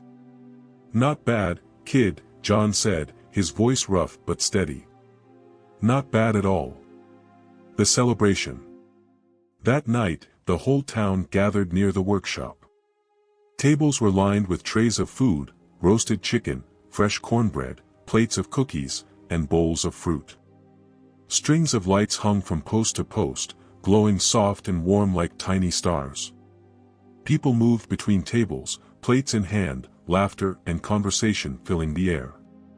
John sat at one of the tables, his chair tipped back on 2 legs, arms crossed as he watched it all. He didn't say much. He didn't have to. This wasn't the kind of night that needed words. Jake was near the fire pit, surrounded by a group of kids. They hung on his every word as he sketched something in his notebook. Every so often, one of them would ask, "Can I try?" and Jake would pass them the pencil with a nod, letting them add their own ideas. Carlos and Roy were by the grill, arguing over the right way to flip a burger. Lisa sat next to them, shaking her head with a grin as she watched them bicker like brothers. "Too many cooks," Lisa muttered, sipping her iced tea. "Too many opinions," Roy shot back, flipping a burger with exaggerated precision. "This is art, Lisa." "More like a mess," Carlos muttered, and the whole group burst into laughter. John watched them all, the corners of his mouth lifting into a slow, quiet smile. He leaned back a little more, eyes drifting toward the sky. The stars were just starting to come out, faint but persistent. A shadow passed over him, and he glanced up to see Lisa standing next to him, a plate of food in her hands. She set it down in front of him, chicken, cornbread, and a little slice of pie. "Can't have you sittin' here with nothin' to eat," she said, sitting down next to him. Her eyes followed his gaze toward the crowd. Quiet night for a man like you. John tilted his head, his grin small but real.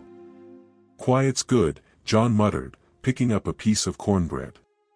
Sometimes quiet means you did it right. Lisa leaned forward, her arms on the table. Her eyes shifted toward Jake, who was now teaching a younger boy how to hold a pencil properly. He's watching you, Lisa said softly, her eyes still on her son. Every move you make. Every choice. John chewed his cornbread slowly, glancing at Jake, who laughed as the younger boy scratched out a rough drawing. John tilted his head, his face thoughtful. Good, John muttered. Means he's paying attention. Lisa glanced at him, her gaze sharp but kind. You ever think about what you'd be doing if you hadn't stopped that day? She asked, her voice low. John didn't answer right away. He looked down at the table, his fingers tracing the grain of the wood. Then he glanced at Lisa, his eyes clear and sure. Don't matter, John said firmly. Only thing that matters is I did stop. Lisa smiled, nodding slowly like she'd been waiting to hear him say it. Yeah, she said softly. Yeah, it does. The final walk. Later that night, after most of the crowd had gone, John walked home alone. The stars were bright now, no city lights to drown them out. The road stretched ahead of him, long and familiar. He could hear the faint chirp of crickets and the rustle of leaves in the distance. His hands were in his pockets, and his mind was quiet. For so many years, his mind had been filled with numbers, deadlines, and deals. But tonight, it was still. As he reached the house, he paused at the edge of the front porch. His eyes moved over every detail, the smooth wood steps, the clean white paint, the front window where the curtains were drawn just enough to see the glow of a lamp inside. It still stands, he thought. Still strong. He sat on the steps, his legs stretched out, his eyes on the horizon. The workshop stood in the distance, its frame barely visible in the night. But he didn't need to see it to know it was there. Some things you just know. His fingers brushed over something in his jacket pocket. He pulled it out slowly, the small wooden box Jake had built. He turned it in his hands, his thumb running over the carved words. For Mr. John, builder of people. John leaned back, closing his eyes, his face softening with something close to peace. The wind moved gently through the trees, carrying the sound of distant laughter from the workshop. He breathed it in, slow and deep, like he was savoring every part of it. He opened his eyes, gazing at the stars above. Yeah, John muttered to himself, his voice quiet but sure. We built something that'll last. He tilted his head back, his eyes on the stars. Not the kind of stars you chase, but the kind you reach for. And this time, he thought, we reached M.